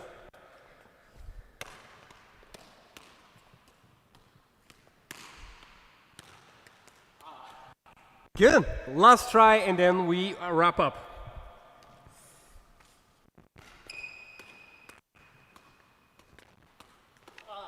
Okay. Now, we are going to wrap up with this today. Next time, we're going to continue, and we're going to be aiming for repeating the... Do we have a next time? Wait, yeah, we do have a next time. We're going to aim to perform the big exam twice back to back. Okay, so... Coach Sergio, like seriously, starting from the first time when it even took maybe 5 tries to only get through the feet juggling stage, now we finished the whole exam in less than 2 attempts. Now that definitely deserves recognition, and I want to shout out Coach Sergio for knowing what he's doing and working hard on this and made things easier for him, and I'm pretty sure that over time as he keeps practicing, he will reach it in just a snap of a finger without even getting it wrong. Thank you, Coach Rado, for the motivation. That is it from from us, Coach Rado, Coach Sergio. Street Soccer USA. Thank you so much for being with us, and we'll see you next time. Praise great play. It really makes a difference when you recognize it. Thank you so much.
Hi kids, hey Marquise.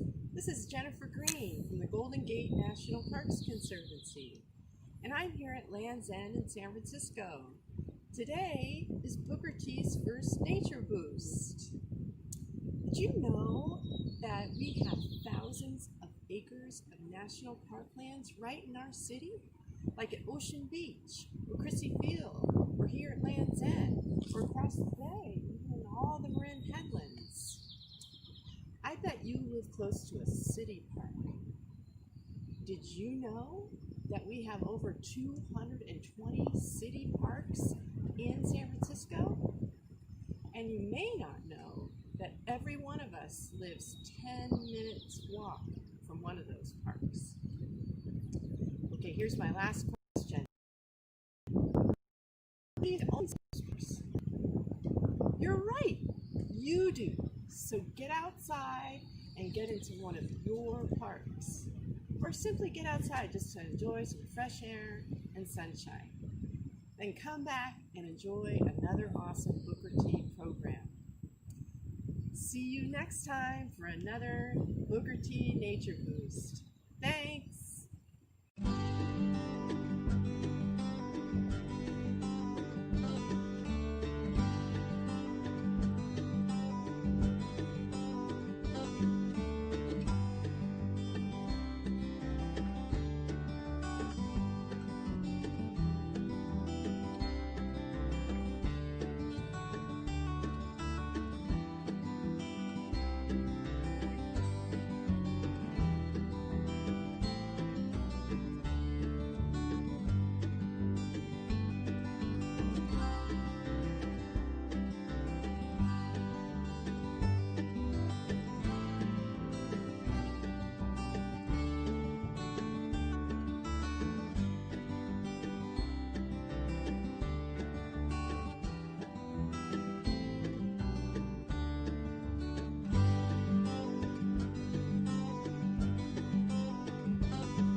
Hi kids, hey Marquise.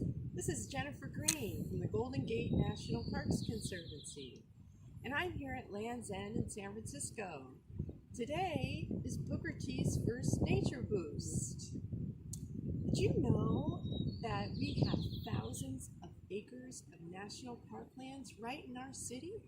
Like at Ocean Beach, or Crissy Field, or here at Land's End, or across the bay, even in all the Marin headlands.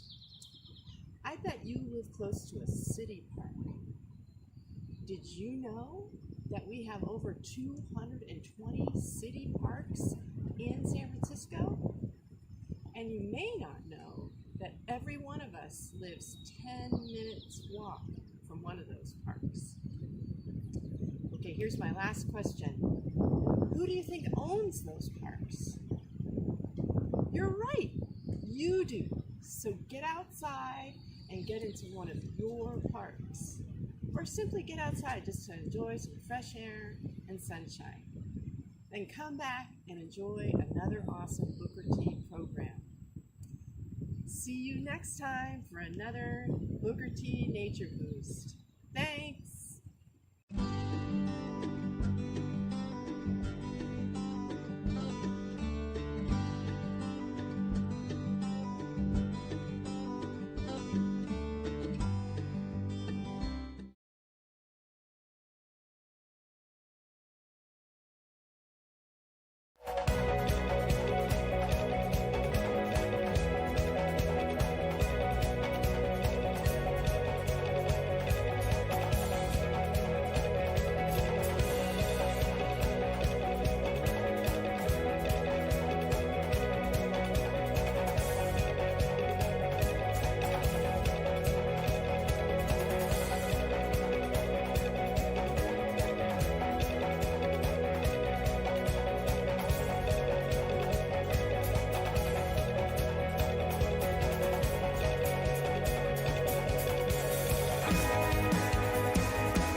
Hi kids, hey Marquise. This is Jennifer Green from the Golden Gate National Parks Conservancy. And I'm here at Land's End in San Francisco. Today is Booker T's first Nature Boost. Did you know that we have thousands of acres of national park lands right in our city? Like at Ocean Beach, or Chrissy Field, or here at Land's End, or across the bay, even in all the Marin Headlands. I bet you live close to the city. Did you know that we have over 220 city parks in San Francisco? And you may not know that every one of us lives 10 minutes walk from one of those parks. Okay, here's my last question. Who do you think owns those parks? You're right, you do. So get outside and get into one of your parks. Or simply get outside just to enjoy some fresh air and sunshine. Then come back and enjoy another awesome Booker T program. See you next time for another Booker T Nature Boost. Thanks!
Hi kids, hey Marquise. This is Jennifer Green from the Golden Gate National Parks Conservancy, and I'm here at Land's End in San Francisco. Today is Booker T's first nature boost. Did you know that we have thousands of acres of national parklands right in our city? Like at Ocean Beach, or Chrissy Field, or here at Land's End, or across the bay, in all the Marin headlands. I bet you live close to a city park. Did you know that we have over 220 city parks in San Francisco? And you may not know that every one of us lives 10 minutes walk from one of those parks. Okay, here's my last question. Who do you think owns those parks? You're right, you do. So get outside and get into one of your parks. Or simply get outside just to enjoy some fresh air and sunshine. Then come back and enjoy another awesome Booker T program. See you next time for another Booker T Nature Boost. Thanks!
Hi kids, hey Marquise.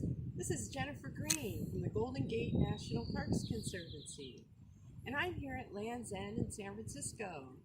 Today is Booker T's first nature boost. Did you know that we have thousands of acres of national parklands right in our city? Like at Ocean Beach, or Chrissy Field, or here at Land's End, or across the bay, even in all the Marin headlands.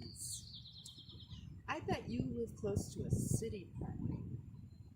Did you know that we have over 220 city parks in San Francisco? And you may not know that every one of us lives 10 minutes walk from one of those parks. Okay, here's my last question. Who do you think owns those parks? You're right, you do. So get outside and get into one of your parks. Or simply get outside just to enjoy some fresh air and sunshine. Then come back and enjoy another awesome Booker T program. See you next time for another Booker T Nature Boost. Thanks!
Welcome to another episode of Yoga with CJ. This is episode 17, if I believe.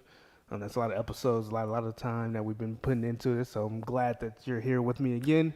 We just had amazing mud cake that Mr. Will just made, and I was able to help out with that, and it tasted amazing. But now it's time to get back into our mind and body and making sure that we're safe, secure, comfortable, and we can take self-care for our bodies. So before we do anything today, always remember to have your water with you.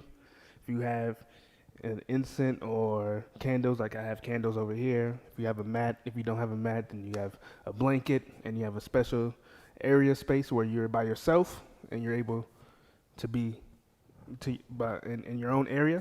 And that's all you really need. So we're gonna go into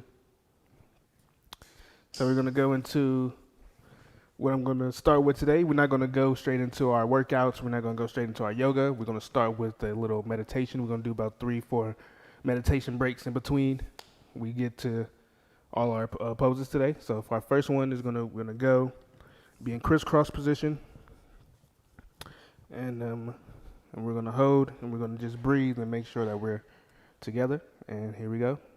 We have 5 deep breaths.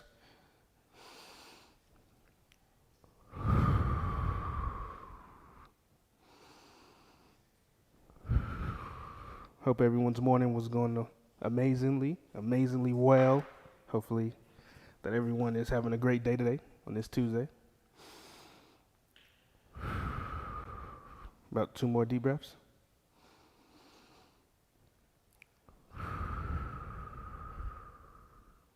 One more. And now we're back. Now we're about to go into our stretches. And we're going to wide open, and we're going to have our right arm or your left arm to your opposite foot. And we're going to hold for 15. Here you go. Count with me. 1, 2, 3, 4, 5, 6, 7, 8, 9, 10, 11, 12, 13, 14, 15. Switch. 1, 2, 3, 4, 5, 6, 7, 8, 9, 10, 11, 12, 13, 14, 15. Now we're going to go to the middle. Hold. 1, 2, 3, 4, 5, 6, 7, 8, 9, 10, 11, 12, 13, 14. Up off the mat. Let's do ourselves. Toe touches. Here we go.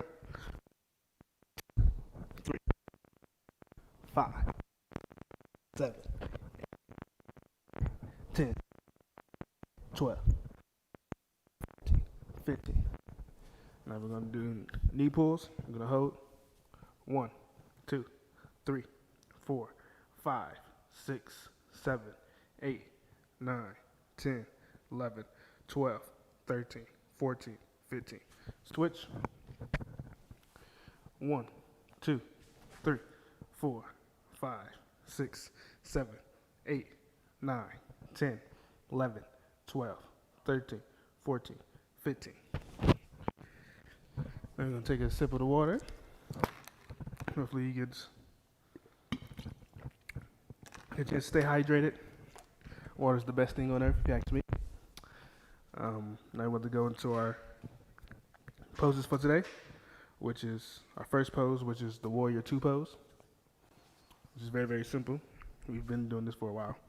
So we're going to bend down, then we're going to stretch up, and we're going to hold. Here we go.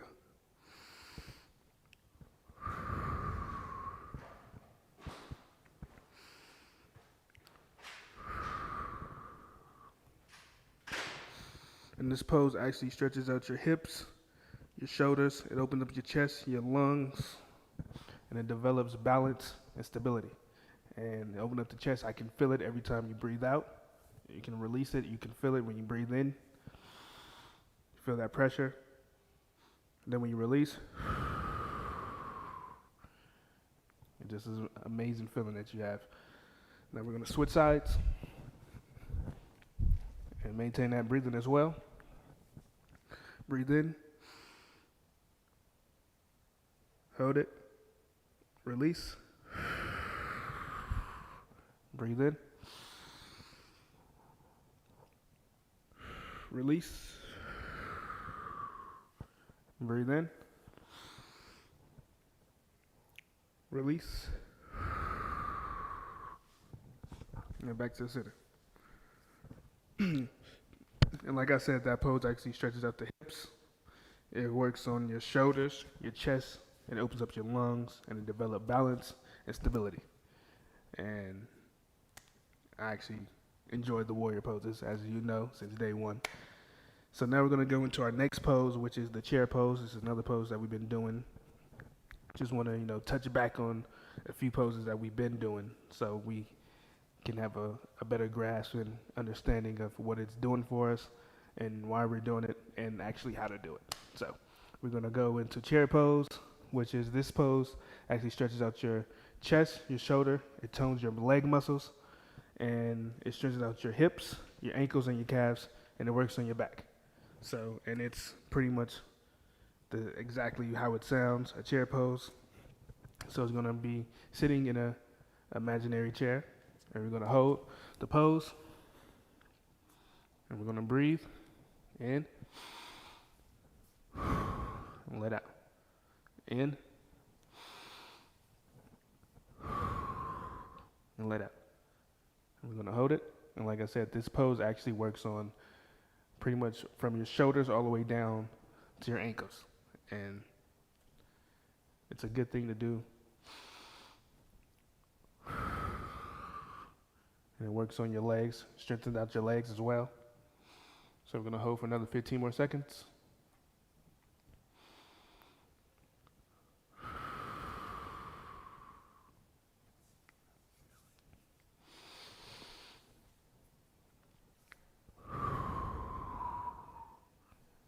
All right, we're going back to the middle.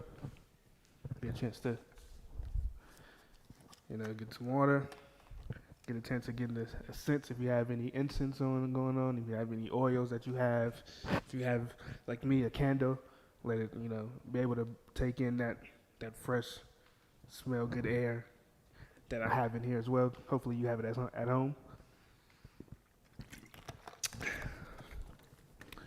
So now we're about to go back to our next pose, which is the triangle pose. And this pose actually stretches out your leg muscles, your knees, your ankles, abdomen, and your back, and it relieves stress. So we're gonna touch the ground. We're gonna flip over and hold, and we're gonna hold. And deep breathe in. You'll feel that pressure, and then release out. Again. Release. Again. Release. Now we're going to switch.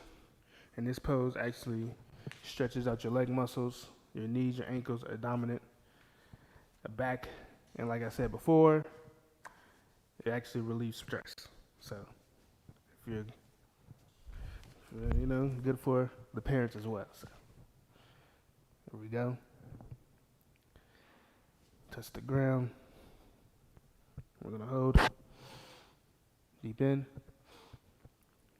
Release. Deep in. Release. Deep in. Release. Back to the center. And now we're going to drop to the floor before we go back up to our next pose. And we're going to take a chance to take a sip of the water, meditate for a little bit.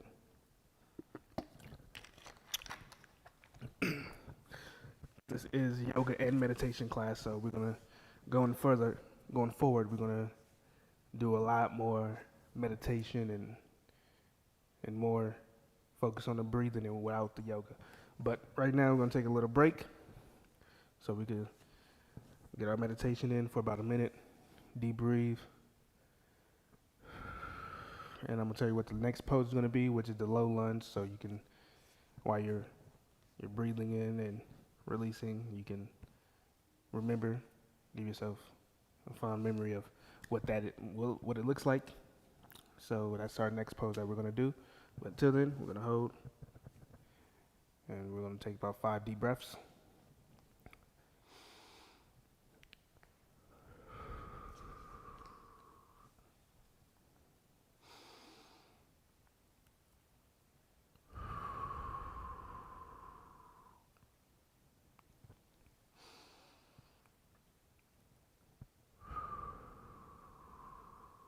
Right, 2 more.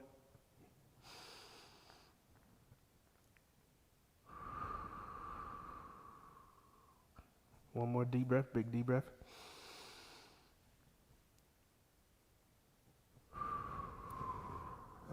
Okay, now we're about to go into our low lunge.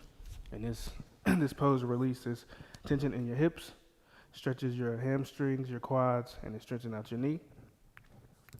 This pose is something like how the warrior pose is, but your knees gonna go down, you're gonna stretch forward, and you're gonna go up. We're gonna hold.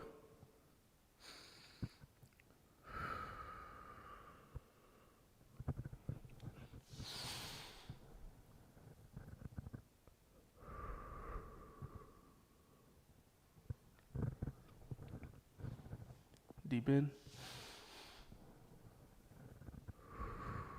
Release.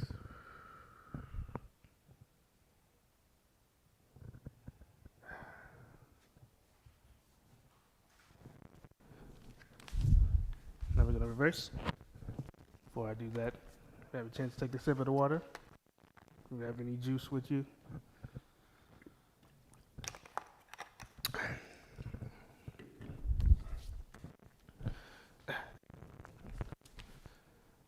Stretch out, hold.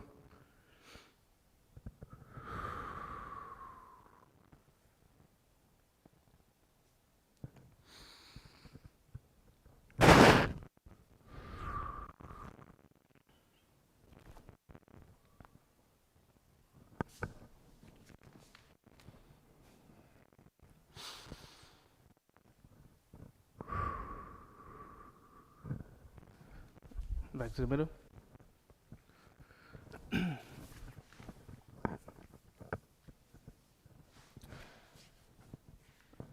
Now we're going to go to our next pose. Like I said, the last pose, which was the low lunge, releases tendon in your hips, stretches out your hamstrings, your quads, stretching out your knee. It's a good pose to do. Normally, if you do it, you're stretching, and then you're moving as well. So it's one of those. The low lunge like this, and then you stretch, and then you go forward. But for yoga perspective, you just hold it. So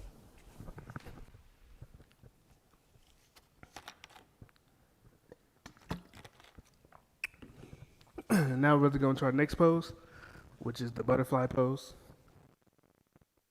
And this pose, inner thighs,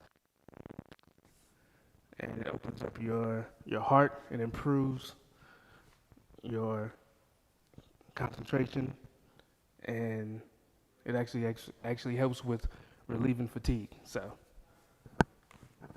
here we go. We're gonna hold, and it's another like meditation type pose to do. So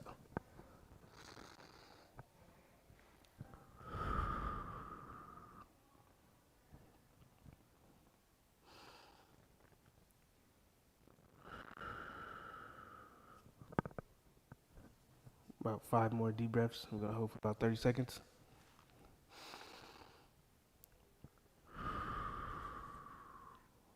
About 4 more.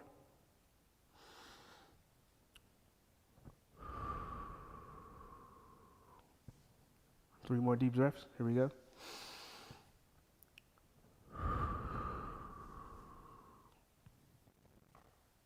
Again.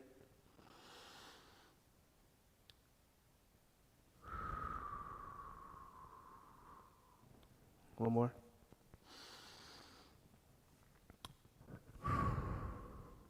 And like I said before, this pose actually stretches out your thighs, your knees, and improves circulation, and it actually helps with.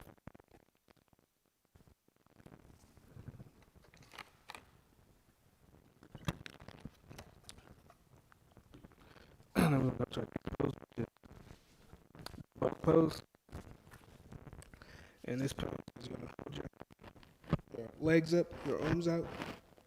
And you're going to hold.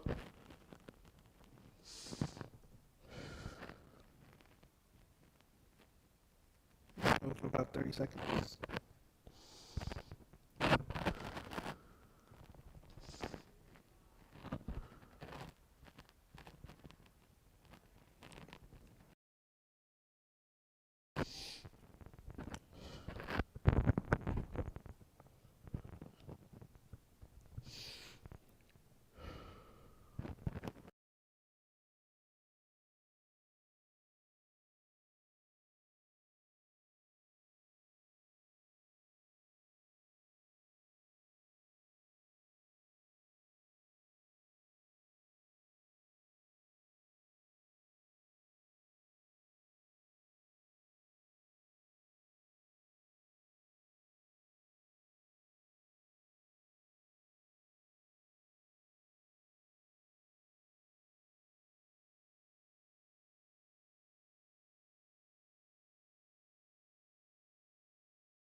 That's about it for today.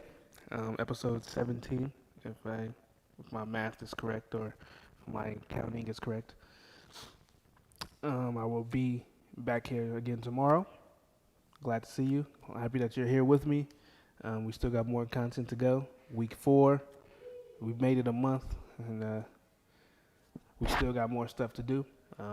Appreciate everyone that helped out with us. But before I go, I always like to give peace, love, and meditate, and make sure we stay clean.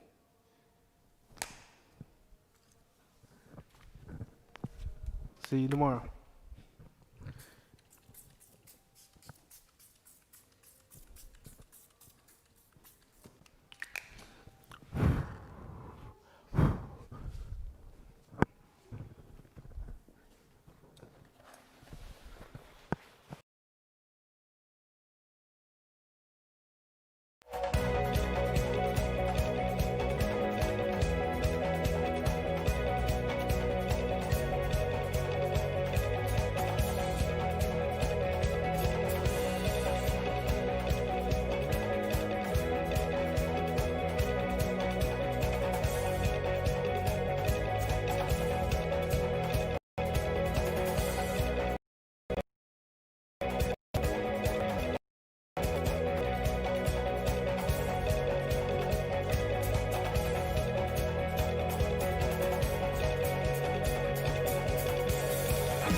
Hi kids, hey Marquise.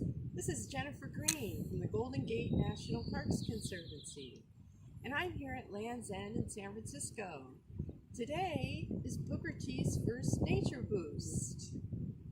Did you know that we have thousands of acres of national parklands right in our city? Like at Ocean Beach, or Chrissy Field, or here at Land's End, or across the bay, even in all the Marin Headlands. I bet you live close to a city park. Did you know that we have over 220 city parks in San Francisco? And you may not know that every one of us lives 10 minutes walk from one of those parks. Okay, here's my last question. Who do you think owns those parks? You're right, you do. So get outside and get into one of your parks. Or simply get outside just to enjoy some fresh air and sunshine. Then come back and enjoy another awesome Booker T program. See you next time for another Booker T Nature Boost. Thanks!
kids. Hey, Marquise. This is Jennifer Green from the Golden Gate National Parks Conservancy, and I'm here at Land's End in San Francisco. Today is Booker T's first Nature Boost. Did you know that we have thousands of acres of national park lands right in our city? Like at Ocean Beach, or Chrissy Field, or here at Land's End, or across the bay, even in all the Marin headlands. I bet you live close to a city park. Did you know that we have over 220 city parks in San Francisco? And you may not know that every one of us lives 10 minutes walk from one of those parks. Okay, here's my last question. Who do you think owns those parks? You're right, you do. So get outside and get into one of your parks. Or simply get outside just to enjoy some fresh air and sunshine. Then come back and enjoy another awesome Booker T program. See you next time for another Booker T Nature Boost. Thanks!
Hi kids, hey Marquise. This is Jennifer Green from the Golden Gate National Parks Conservancy, and I'm here at Land's End in San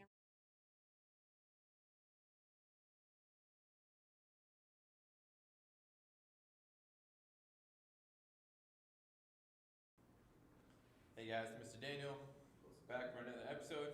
Hopefully you guys enjoyed stretching with Mr. CJ, enjoyed making some delicious treats with Mr. Will.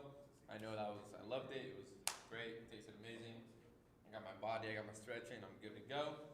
So now let's get a little bit intellectual. Welcome to another episode of Awesome Science. So what do we need today? What we're gonna need is, well again, like always, I'm gonna start off with a question. What is a property of water that we discussed that allows it to stick to itself and other atoms and molecules?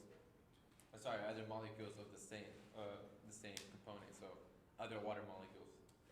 What is property? Hopefully you remember. If you haven't been watching, that's okay.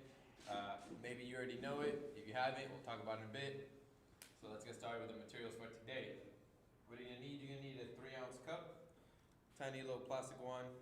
These are actually biodegradable, so you can keep that. You're gonna need this. It's a little dirty because I'm reusing, again, what I've used before. And that's what we're always going to continue doing here on Awesome Science. Reduce, reuse, recycle. Maybe you don't have a 3-ounce cup, you can use this one. 6-ounce cups. Basically, you just need a cup because what we're going to put in here is going to be cotton balls. So that's our next material that we're going to need. We're going to need cotton balls. You're going to need, again, I'm going to use mason jars. Use just regular cups or regular glasses that you have at home. They don't have to be mason jars. You're going to need that. What else are you going to need? You're going to need a thumbtack. None of you guys can see that, but hopefully you guys know what a thumbtack is. If you don't, it's a little thing that puts the papers, on the walls.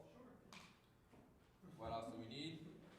We're gonna need a plastic water bottle, or any container actually. I mean, I could also use my mason jar and place my lid on it, but since I'll be doing multiple experiments, I'm gonna use this for something else, and I'm gonna keep using this. This is one that I've already used. I'm gonna continue using because reduce, reuse, recycle. I'm gonna keep that here. You're gonna need, okay, so I have vegetable oil, but preferably if you're at home and you have baby oil, I recommend it 100 times more than vegetable oil. It'll make the experiment we're gonna do look a lot better. It's gonna look neater, it's gonna look cuter, you're gonna enjoy it a lot more, and it's gonna simulate more of what we're gonna talk about. But if you don't have that, again, we're gonna use what we have available to ourselves, and then that is vegetable oil. You're gonna need maybe another glass or cup or container, because we're gonna mix a little bit. This is optional. You don't need, again, you don't need the 3-ounce and the 6-ounce. You only need one of these. But you're gonna need, for example, one of this to mix. And what are we gonna mix? We're gonna mix our paint. So make sure you have some paint. I have acrylic paint. You wanna use paint that doesn't just fall apart and dissolve in water. You're gonna need some glitter, but this is optional. Some dish soap, this is also optional. Some food coloring is optional too, but I recommend at least have the blue food coloring. And you're gonna need, last but not least, our aqua seltzer that we've been using. Again, everything you've seen here we used before.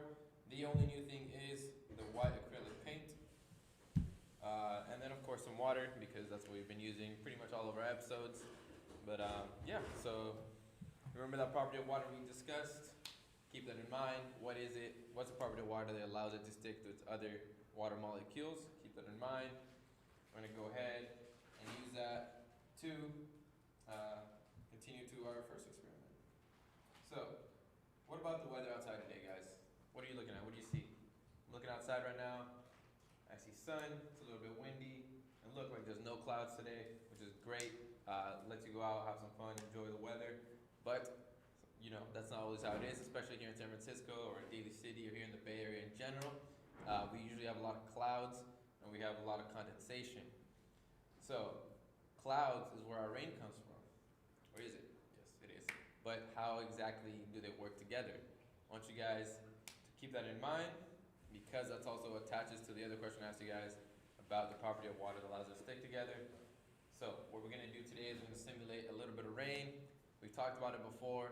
About the rain cycle, but in case you haven't been watching or you don't remember, we're going to go over it again today, but with more details, and we're going to discuss and combine the other lessons we've learned to get into a better understanding of the water cycle.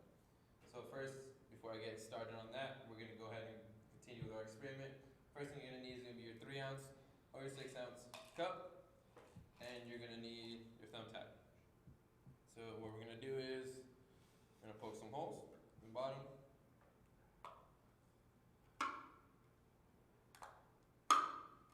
Just keep doing that. I'm going to poke probably around 10 holes. And you want them to be spread apart. You don't want them too close.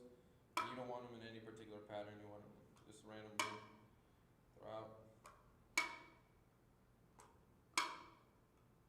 Okay.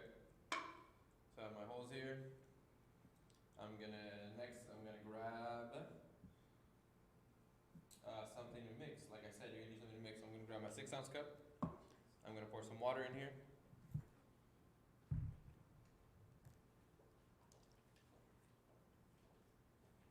All right. And after that, I'm gonna put some food coloring.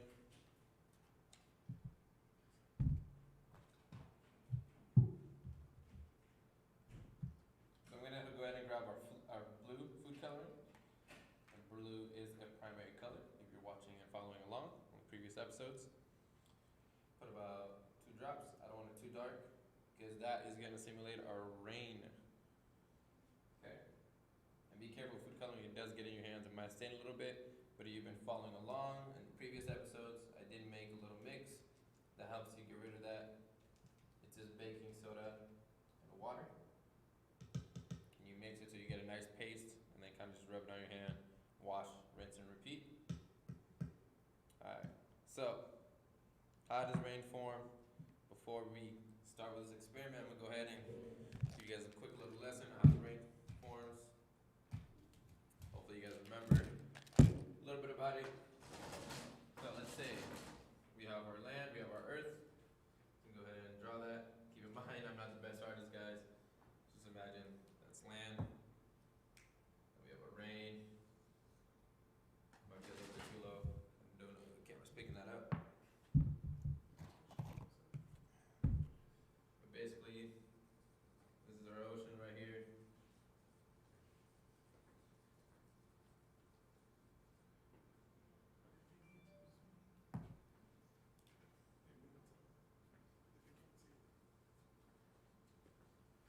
This is our land. Okay. Then, so what happens to form rain, and part of the water cycle is we have the sun up here. We have that yellowish orange sun right here. So this is a red just to make it look a little bit darker. Okay, and it's beaming down. Alright, so when the sun beams down, it gets hot, right? When you're outside and the sun's out and it's hitting you, you're getting hot, you're sweating. Well, same thing, something similar happens with water. When the water gets hot, it actually evaporates. So that means it turns into a gas. So it just rises. You can't really see it. You can kind of feel it, but it just rises. Water rises. And then once it rises, it condenses. So what does that mean? What's condensation? We're also we're gonna need the question I asked you guys earlier. What is a property of water that makes it stick to its own molecules, those H2O molecules? And that is because the property of water is that water is polar. So that means one end is positive, one end is negative. And just like magnets, opposite attract. So the ends just attach together. And as this is evaporating, so I'm gonna go ahead and write that out.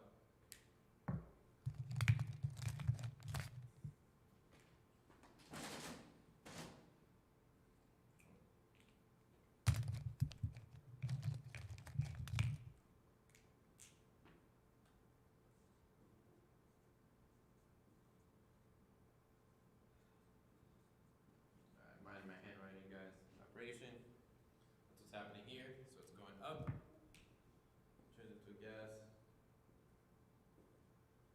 You know, it's not perfect. It's evaporating all throughout. You know, some areas faster than others. This evaporates. Then, I don't know if you guys know this, but as you get closer to space, the temperature actually gets colder. Okay? So as it gets colder, we get condensation, like I was talking about. And it's kind of the opposite of evaporation. Instead of forming into a gas, the water right here starts sticking together and it starts forming water droplets, and it's condensation. So these get closer and closer because of the temperature. So we got this gas rising, and then these get heavier and heavier, and slowly you start forming a cloud out of all these molecules as it turns back from a gas into a solid. And then as it gets heavier, what happens here is it gets too heavy. And remember we talked about gravity, and what gravity does, it pulls down just everything on Earth to the center of the Earth. It gets heavier, and then gravity, it's kind of like the reason you have weight. So it gets heavier, and then it just falls down. For example, like you drop this, it doesn't just float, right? You drop it and it falls. Same with rain, it's a gas, so it's light, and then as they form and the molecules stick together, because of that polarism, it gets heavy and then it falls down. And that's how we get rain. So we have evaporation when it goes from the ocean into the air. And then once it's in the air,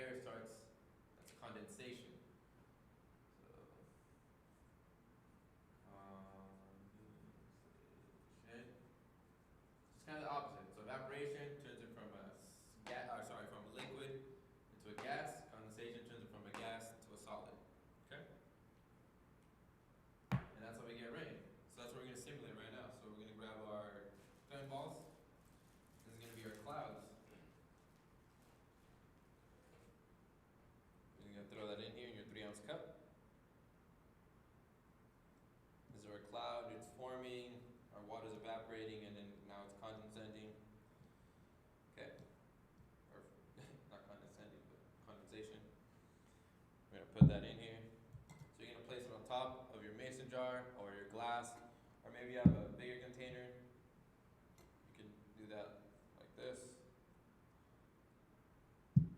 But I'm gonna go ahead and use this one. And then as it gets heavier, the cotton, for example, can't hold any longer. You'll watch it slowly, it starts raining. That's exactly what happens. The clouds can't hold the rain that long, it's getting too heavy, and then it starts raining. Pretty cool, right? Just a little simulation, not too complicated. And there we have our rain. I'm gonna let it rain while we continue to the next one. Okay, so what's another weather effect that we can think of? We have rain. What else? What's something that's fast? You know, that's kind of dangerous? Tornadoes. So how do we explain tornadoes? Well, before I do that, we're gonna go ahead and make our own tornado. But we're gonna do it in a bottle. So it's not science, or sorry, it's not magic, it's science. We're gonna make our tornado. So first thing we're gonna need our water. And we're gonna pour some water in here.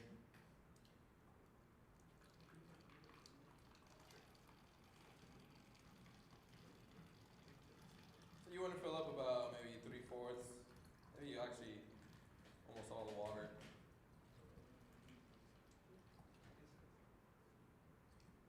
Hopefully maybe you have a funnel, that'll be a lot easier. But I'm using my pitcher right here, just pouring my water.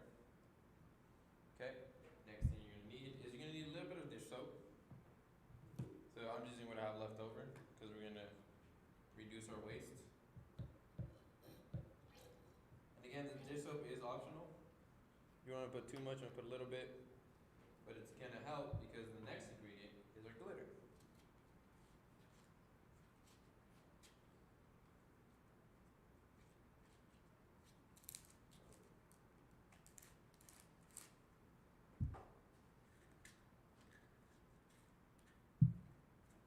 Thank you.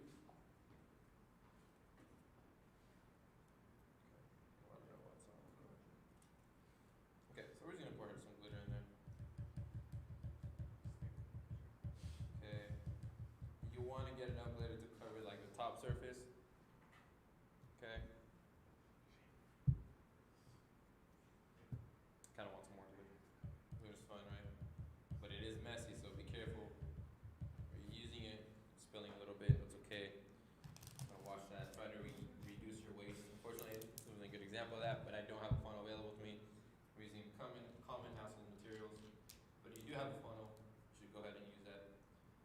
So then you're like, this is not a tornado, Mr. Daniel, what am I looking at? Alright, well hold on.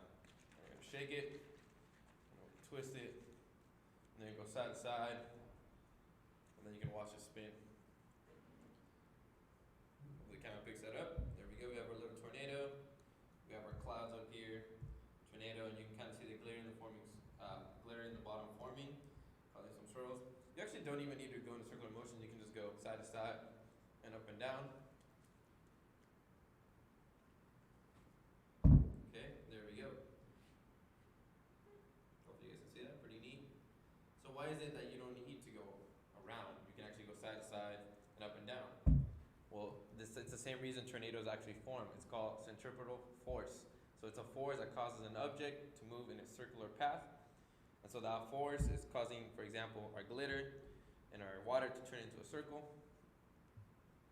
So the glitter here is similar to like dust or debris or just, stuff that you see outside that the weather, when it has a centripetal force, is picking up the same dust and dirt and other materials that are outside. And if was a tornado forms, it's just picking up all that dust. So that's why you're able to see the tornado. If not, if it was perfectly clean, that force would just go around and you'd only hear the wind, maybe you'd feel it, but you wouldn't be able to see it really. That's what our glitter here is representing, is our dust. Dirt, and all that stuff that we have outside. Okay, pretty neat, right? There's other ways you can do it. I don't know if you guys can actually see the dish soap in the middle. It's kind of hard to see. But if you're doing it at home, and maybe you have a more transparent bottle, this is kind of blue. It's kind of hard to see it. But with a dish soap, it should look a little bit better in the middle. But anyways, pretty cool, right? Okay, it says a little bit about tornadoes. Again, be safe, be careful. Looks like cloud finished raining. Needs a little bit of force. Maybe make it rain a little bit more, a little bit longer. Sprinkling. Okay. Alright, so I have one more thing for you guys. This one's pretty cool. So what we're gonna do is we're gonna grab this. You guys remember we used this for the lava lamp? We're actually gonna use it for something similar actually.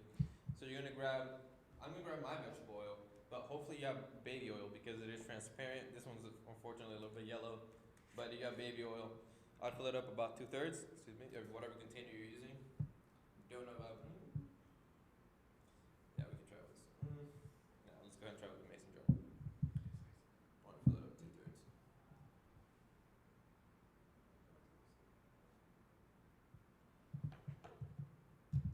I think I'm low on it, so I probably got like halfway through it. Okay. Yeah. So hopefully I can get a little bit more real quick. But anyways, you're gonna go ahead and pour your baby oil.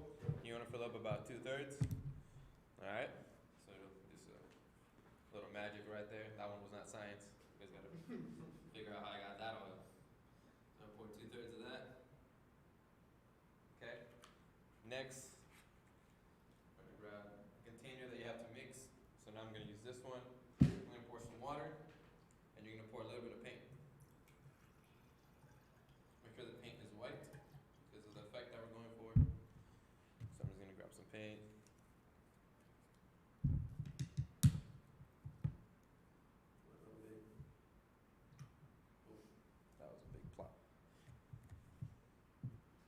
Hopefully this makes it. If it doesn't have another paint, I can use. Yeah, there we go. So you want to get kind of like a foggy color, not too dark. But that's fine if you get it a little bit dark, like a little milk color. Because what this is going to represent is actually going to be snow.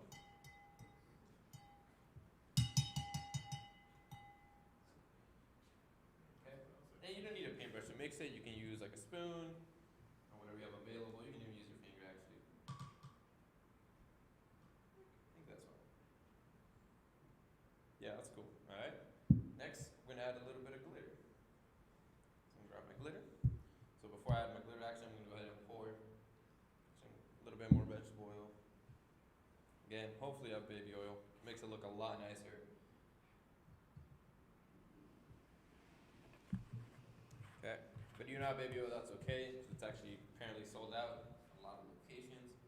It's hard for me to get that. So I'm going to go ahead and pour that. Okay. Alright. I'm going to add a little bit of glitter. And the glitter is optional. So these are going to be my little snowflakes. Throw that in. Last thing we're going to need is the alka-seltzer. So they're similar to our lava lamp.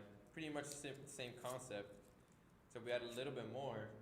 What we're doing is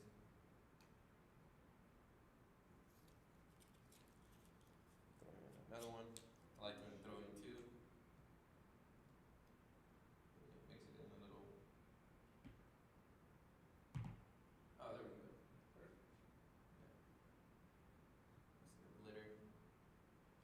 And what we're seeing here is our little snowstorm. So that's what's happening. You have a little snowstorm going. Yeah, see that? It's kind of like a snow globe, except this one you don't really have to shake it. But you actually can. So you run out of alka-seltzer or you don't have any, you just put a lid on this, just shake it up and watch the effect. Because of the oil and the water, the oil is not polar. Remember the property we were talking about of water? So they don't stick together. So you can just mix in the water and the oil, they won't attach, shake it up, and you get a similar effect. Except with alka-seltzer, you don't have to do it. You can just throw it in there, mix it cool, mix it neat, keep that on the side of your table. You have our little rain, you have a little tornado, now we have our little snowstorm. So you have your couple different stages of your weather right here, your properties. Pretty neat. Okay. So how does snow form? If this is how we get rain, how do we form snow? So snow is actually pretty much the exact same process, except other than that, we're gonna add one more thing, and that thing is below freezing temperatures. degrees Celsius, which is a lot easier, it's just 0 degrees. Yeah, 0 degrees Celsius. So what is degrees or Celsius or Fahrenheit? We use Fahrenheit here in the U.S. So that's when you check the weather, like, oh, how hot is it today? And your mom or your dad or whatever says, oh, it's like 90 degrees. You're like, oh, that's hot. That's what we're using here. So 0 degrees Celsius would be 32 degrees Fahrenheit. I don't know why we're using Fahrenheit, but that's okay. Most people use Celsius. This is a more scientific method. It makes it a lot easier to do calculations. So you do the exact same process. Water evaporates. Once it gets up there and it's getting colder, because of the below freezing temperatures at 0 degrees Celsius or lower, or 32 Fahrenheit or lower, instead of the condensation happening and turning to water droplets, you get multiple ones sticking together because of the temperature, and it just forms snow. It just gets heavier. So you skip a whole step of the whole condensation then dropping. It just forms into a solid right away, and then that weight falls down, and then once it hits, you get snow. It actually starts with snowflakes first, and then once that all adds on, you get snow. All right. Well, thank you for joining us. That was awesome science. Hopefully you enjoyed learning a little bit about condensation, evaporation, and the water cycle. You had fun observing the different types of weather. Mr. Daniel, and I'll see you guys next time. Peace.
Hi kids, hey Marquise.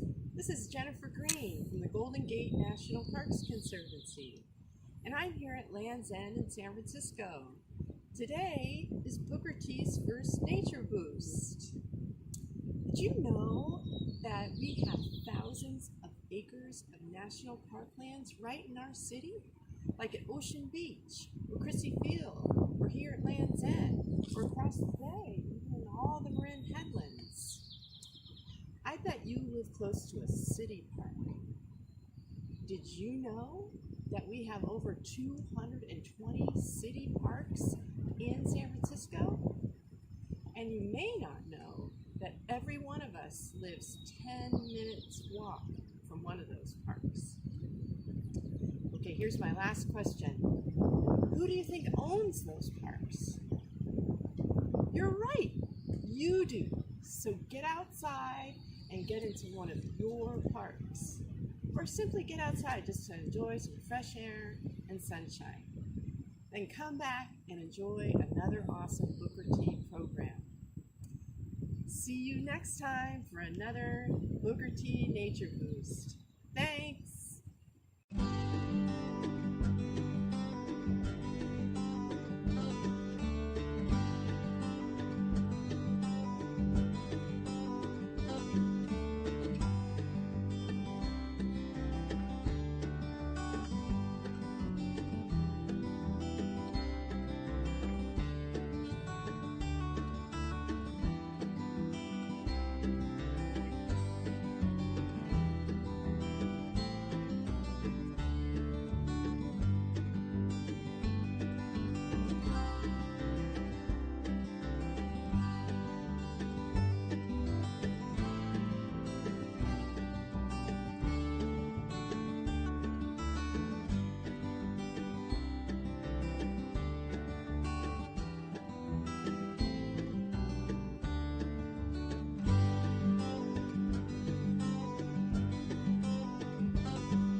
kids. Hey, Marquise.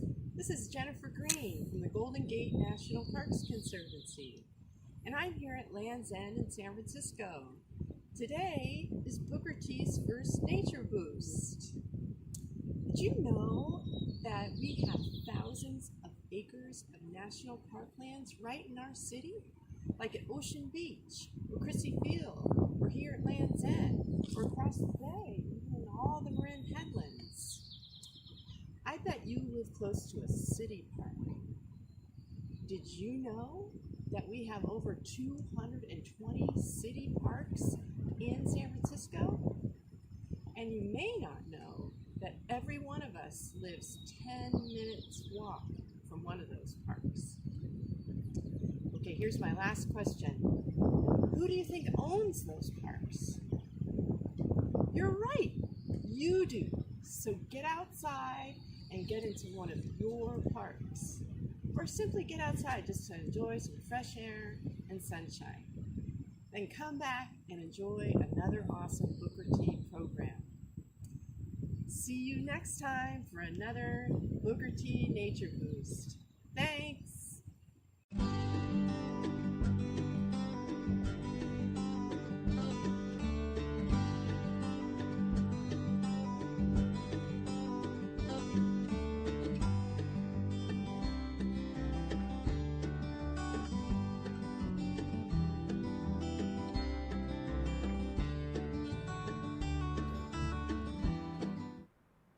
Peace and love, family. I am Miss Sydney, and today we're going to continue our conversation about diversity and culture, and we're going to get into the story of introducing you guys to my friend Eric.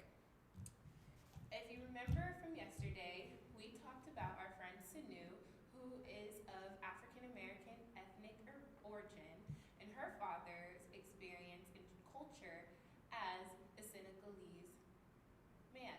So, and we're going to move on from Sanu's story, and Eric is going to talk to us a little bit about his family and how they express their culture and traditions.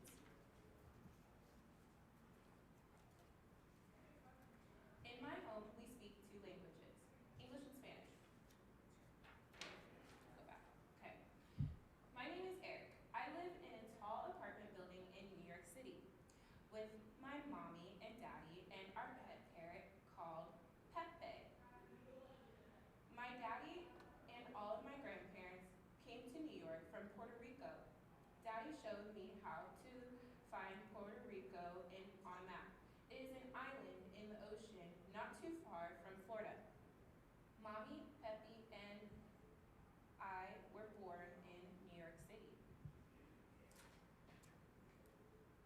When Daddy came home from work, we played our favorite sport, baseball. It's hard to catch the ball when I wear my heavy winter jacket. Last winter, Mommy and Daddy took me to Puerto Rico for a vacation. I learned lots of things about my heritage. Daddy grew up where there are palm trees, like in Florida. And it is warm every day in Puerto Rico. So warm that people can always play baseball without a jacket. Everyone in Puerto Rico speaks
Habichuelas?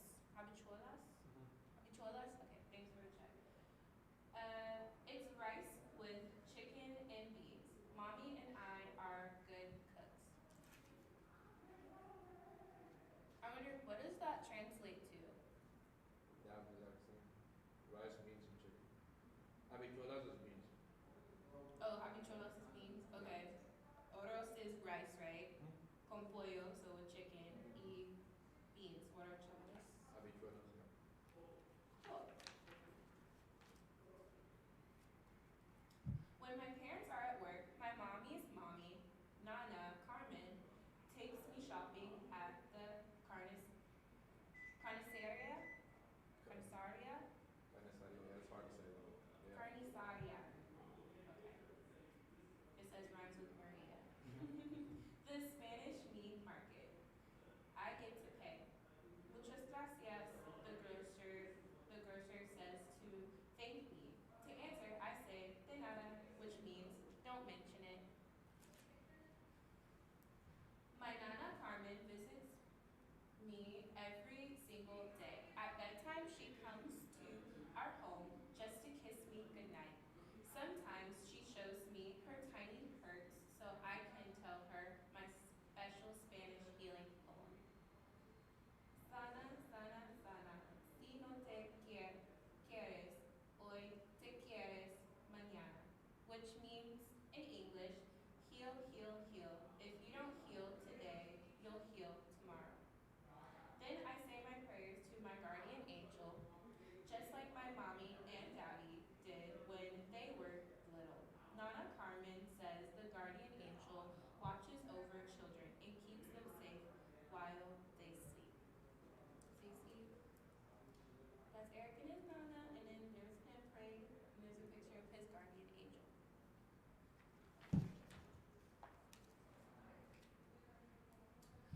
When mommy is home from work, she plays Spanish music on the stereo. Then my friends, mommy, and I dance the merengue. When we hear the music, we shake our hips and move to the beat. 1, 2, 1, 2. In Spanish, we count like this. Uno, dos. In my family, next to baseball, we love Spanish dances best. When my madrina, that's my grandmother, stops in for a visit, she dances with us. Sometimes Daddy, Nana, Carmen, and my friends, Mommy, join in. And Pepe sings merengue. Alright, so that's the end of Eric's story and how his family expressed their culture. So, like we talked about yesterday, there are a few ways that people express their culture.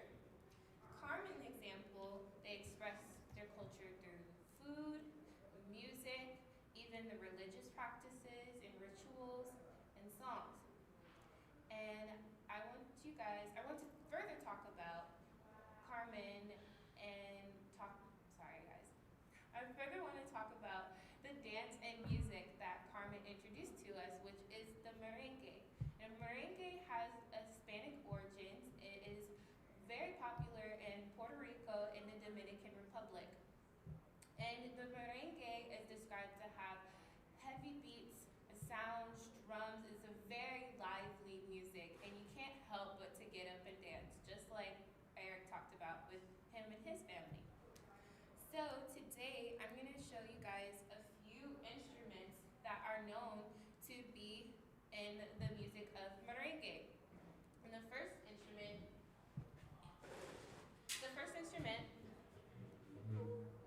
is we're gonna make gyros and maracas.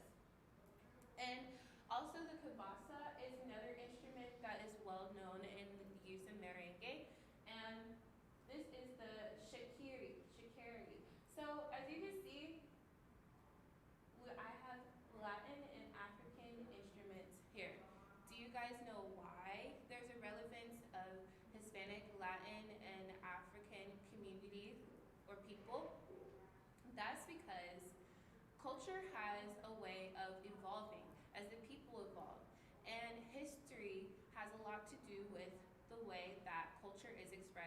today and the future. And so in the Hispanic culture and Latinx culture, there is a rich history of African descent and African influence because of the transatlantic slave trade. So the transatlantic slave trade was a way for Europeans to make money off of sugar and coffee, and that they took people from West Africa and translated them into these places in these fields and farms that produce the coffee and sugar, and that is where a lot of them had resided in South America and the Caribbean.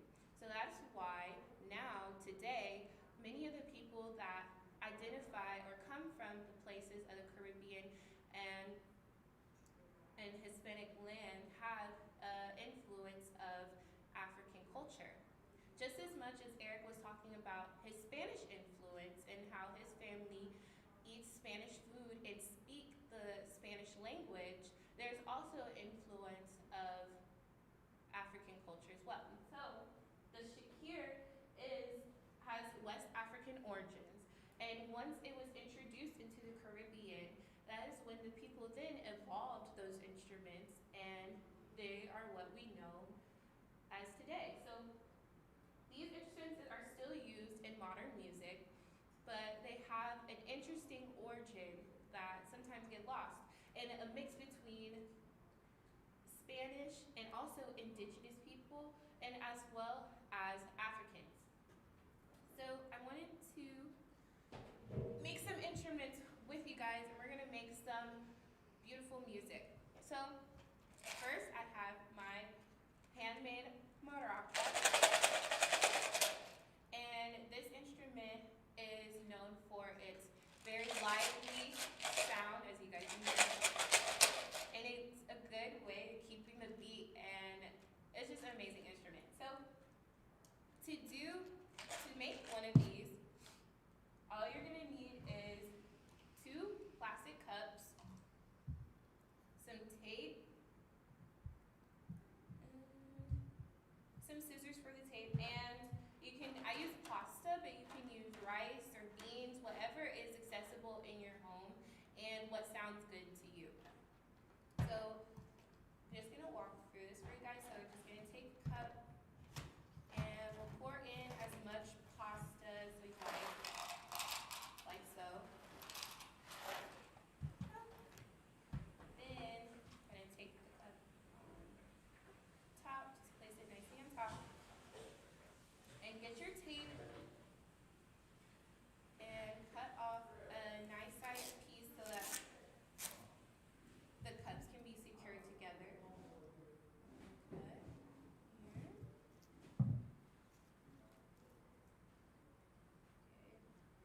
Looks like I'll need another piece. It's okay if you have to use multiple pieces. It won't cause the effectiveness or security of it. So see that? And there you go. There's a little, and done. You have a maraca. Beautiful. And so you can see on my maraca, I have some indigenous and African patterns that I was inspired by. This one's specifically special because these prints were inspired by the people of Taino, the Taino people. The Taino people were the indigenous people that resided in the Dominican Republic and Puerto Rico. So I just put this on there to honor them and put the indigenous patterns just to honor the people and just remember where the origins of this instrument came from. So that's a maraca. Next is the hero. And so this right here, which is originally used and made out of bone or boards, and they would put ridges in those bone and boards and play the instrument. And so I'm going to show you guys how to play this instrument. Let me see it. You need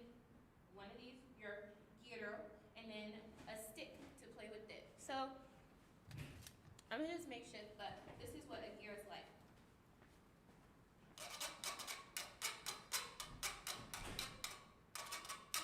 So that's how you play a gyro. And a gyro has West African origins as well. It is said that the African slaves that came into the Caribbean introduced the Taino people to this instrument, and it's still used to this day.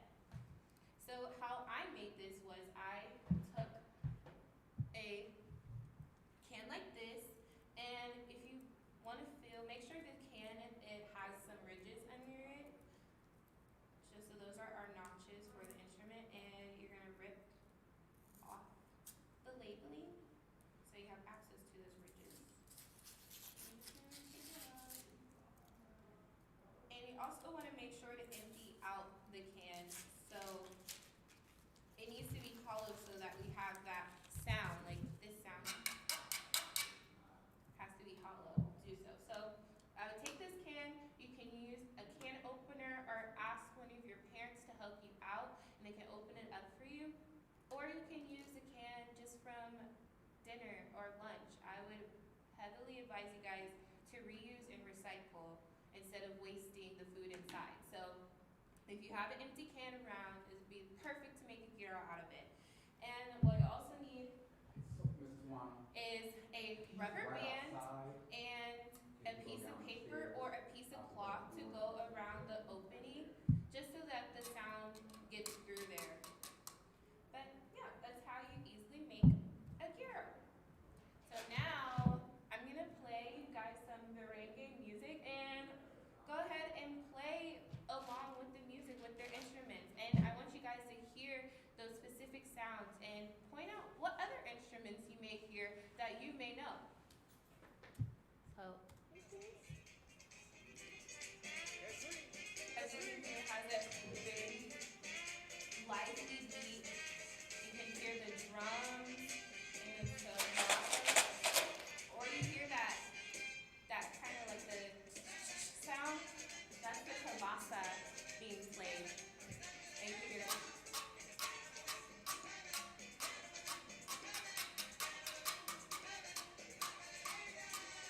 See, it's just one dance. Alright guys, so we talked a little bit about culture and music and the way that culture can evolve. And music is a wonderful way to see how culture and tradition evolves over through time and how it can still have relevance and prevalence to this modern time and day. So I hope you guys have fun making your new instruments and learning a little bit about the Hispanic and Latinx culture. And I hope to see you guys tomorrow. We will continue our book and introduce to our third friend. So peace and love everyone, and have a good one.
Hi kids, hey Marquise. This is Jennifer Green from the Golden Gate National Parks Conservancy. And I'm here at Land's End in San Francisco. Today is Booker T's first Nature Boost. Did you know that we have thousands of acres of national parklands right in our city? Like at Ocean Beach, or Crissy Field, or here at Land's End, or across the bay, even in all the Marin Headlands. I bet you live close to a city park. Did you know that we have over 220 city parks in San Francisco? And you may not know that every one of us lives 10 minutes walk from one of those parks. Okay, here's my last question. Who do you think owns those parks? You're right, you do.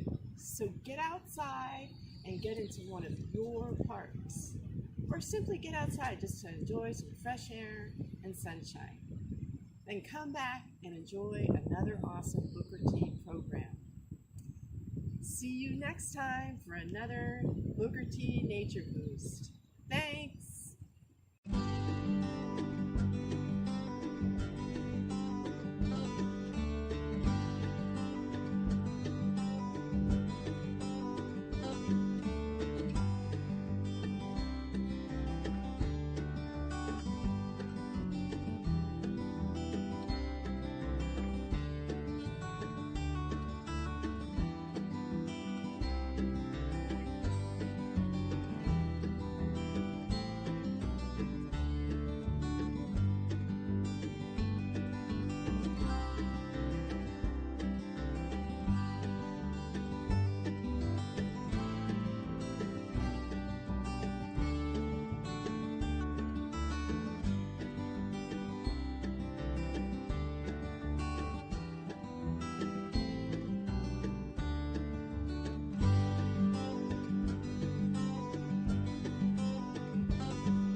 Hi kids, hey Marquise. This is Jennifer Green from the Golden Gate National Parks Conservancy. And I'm here at Land's End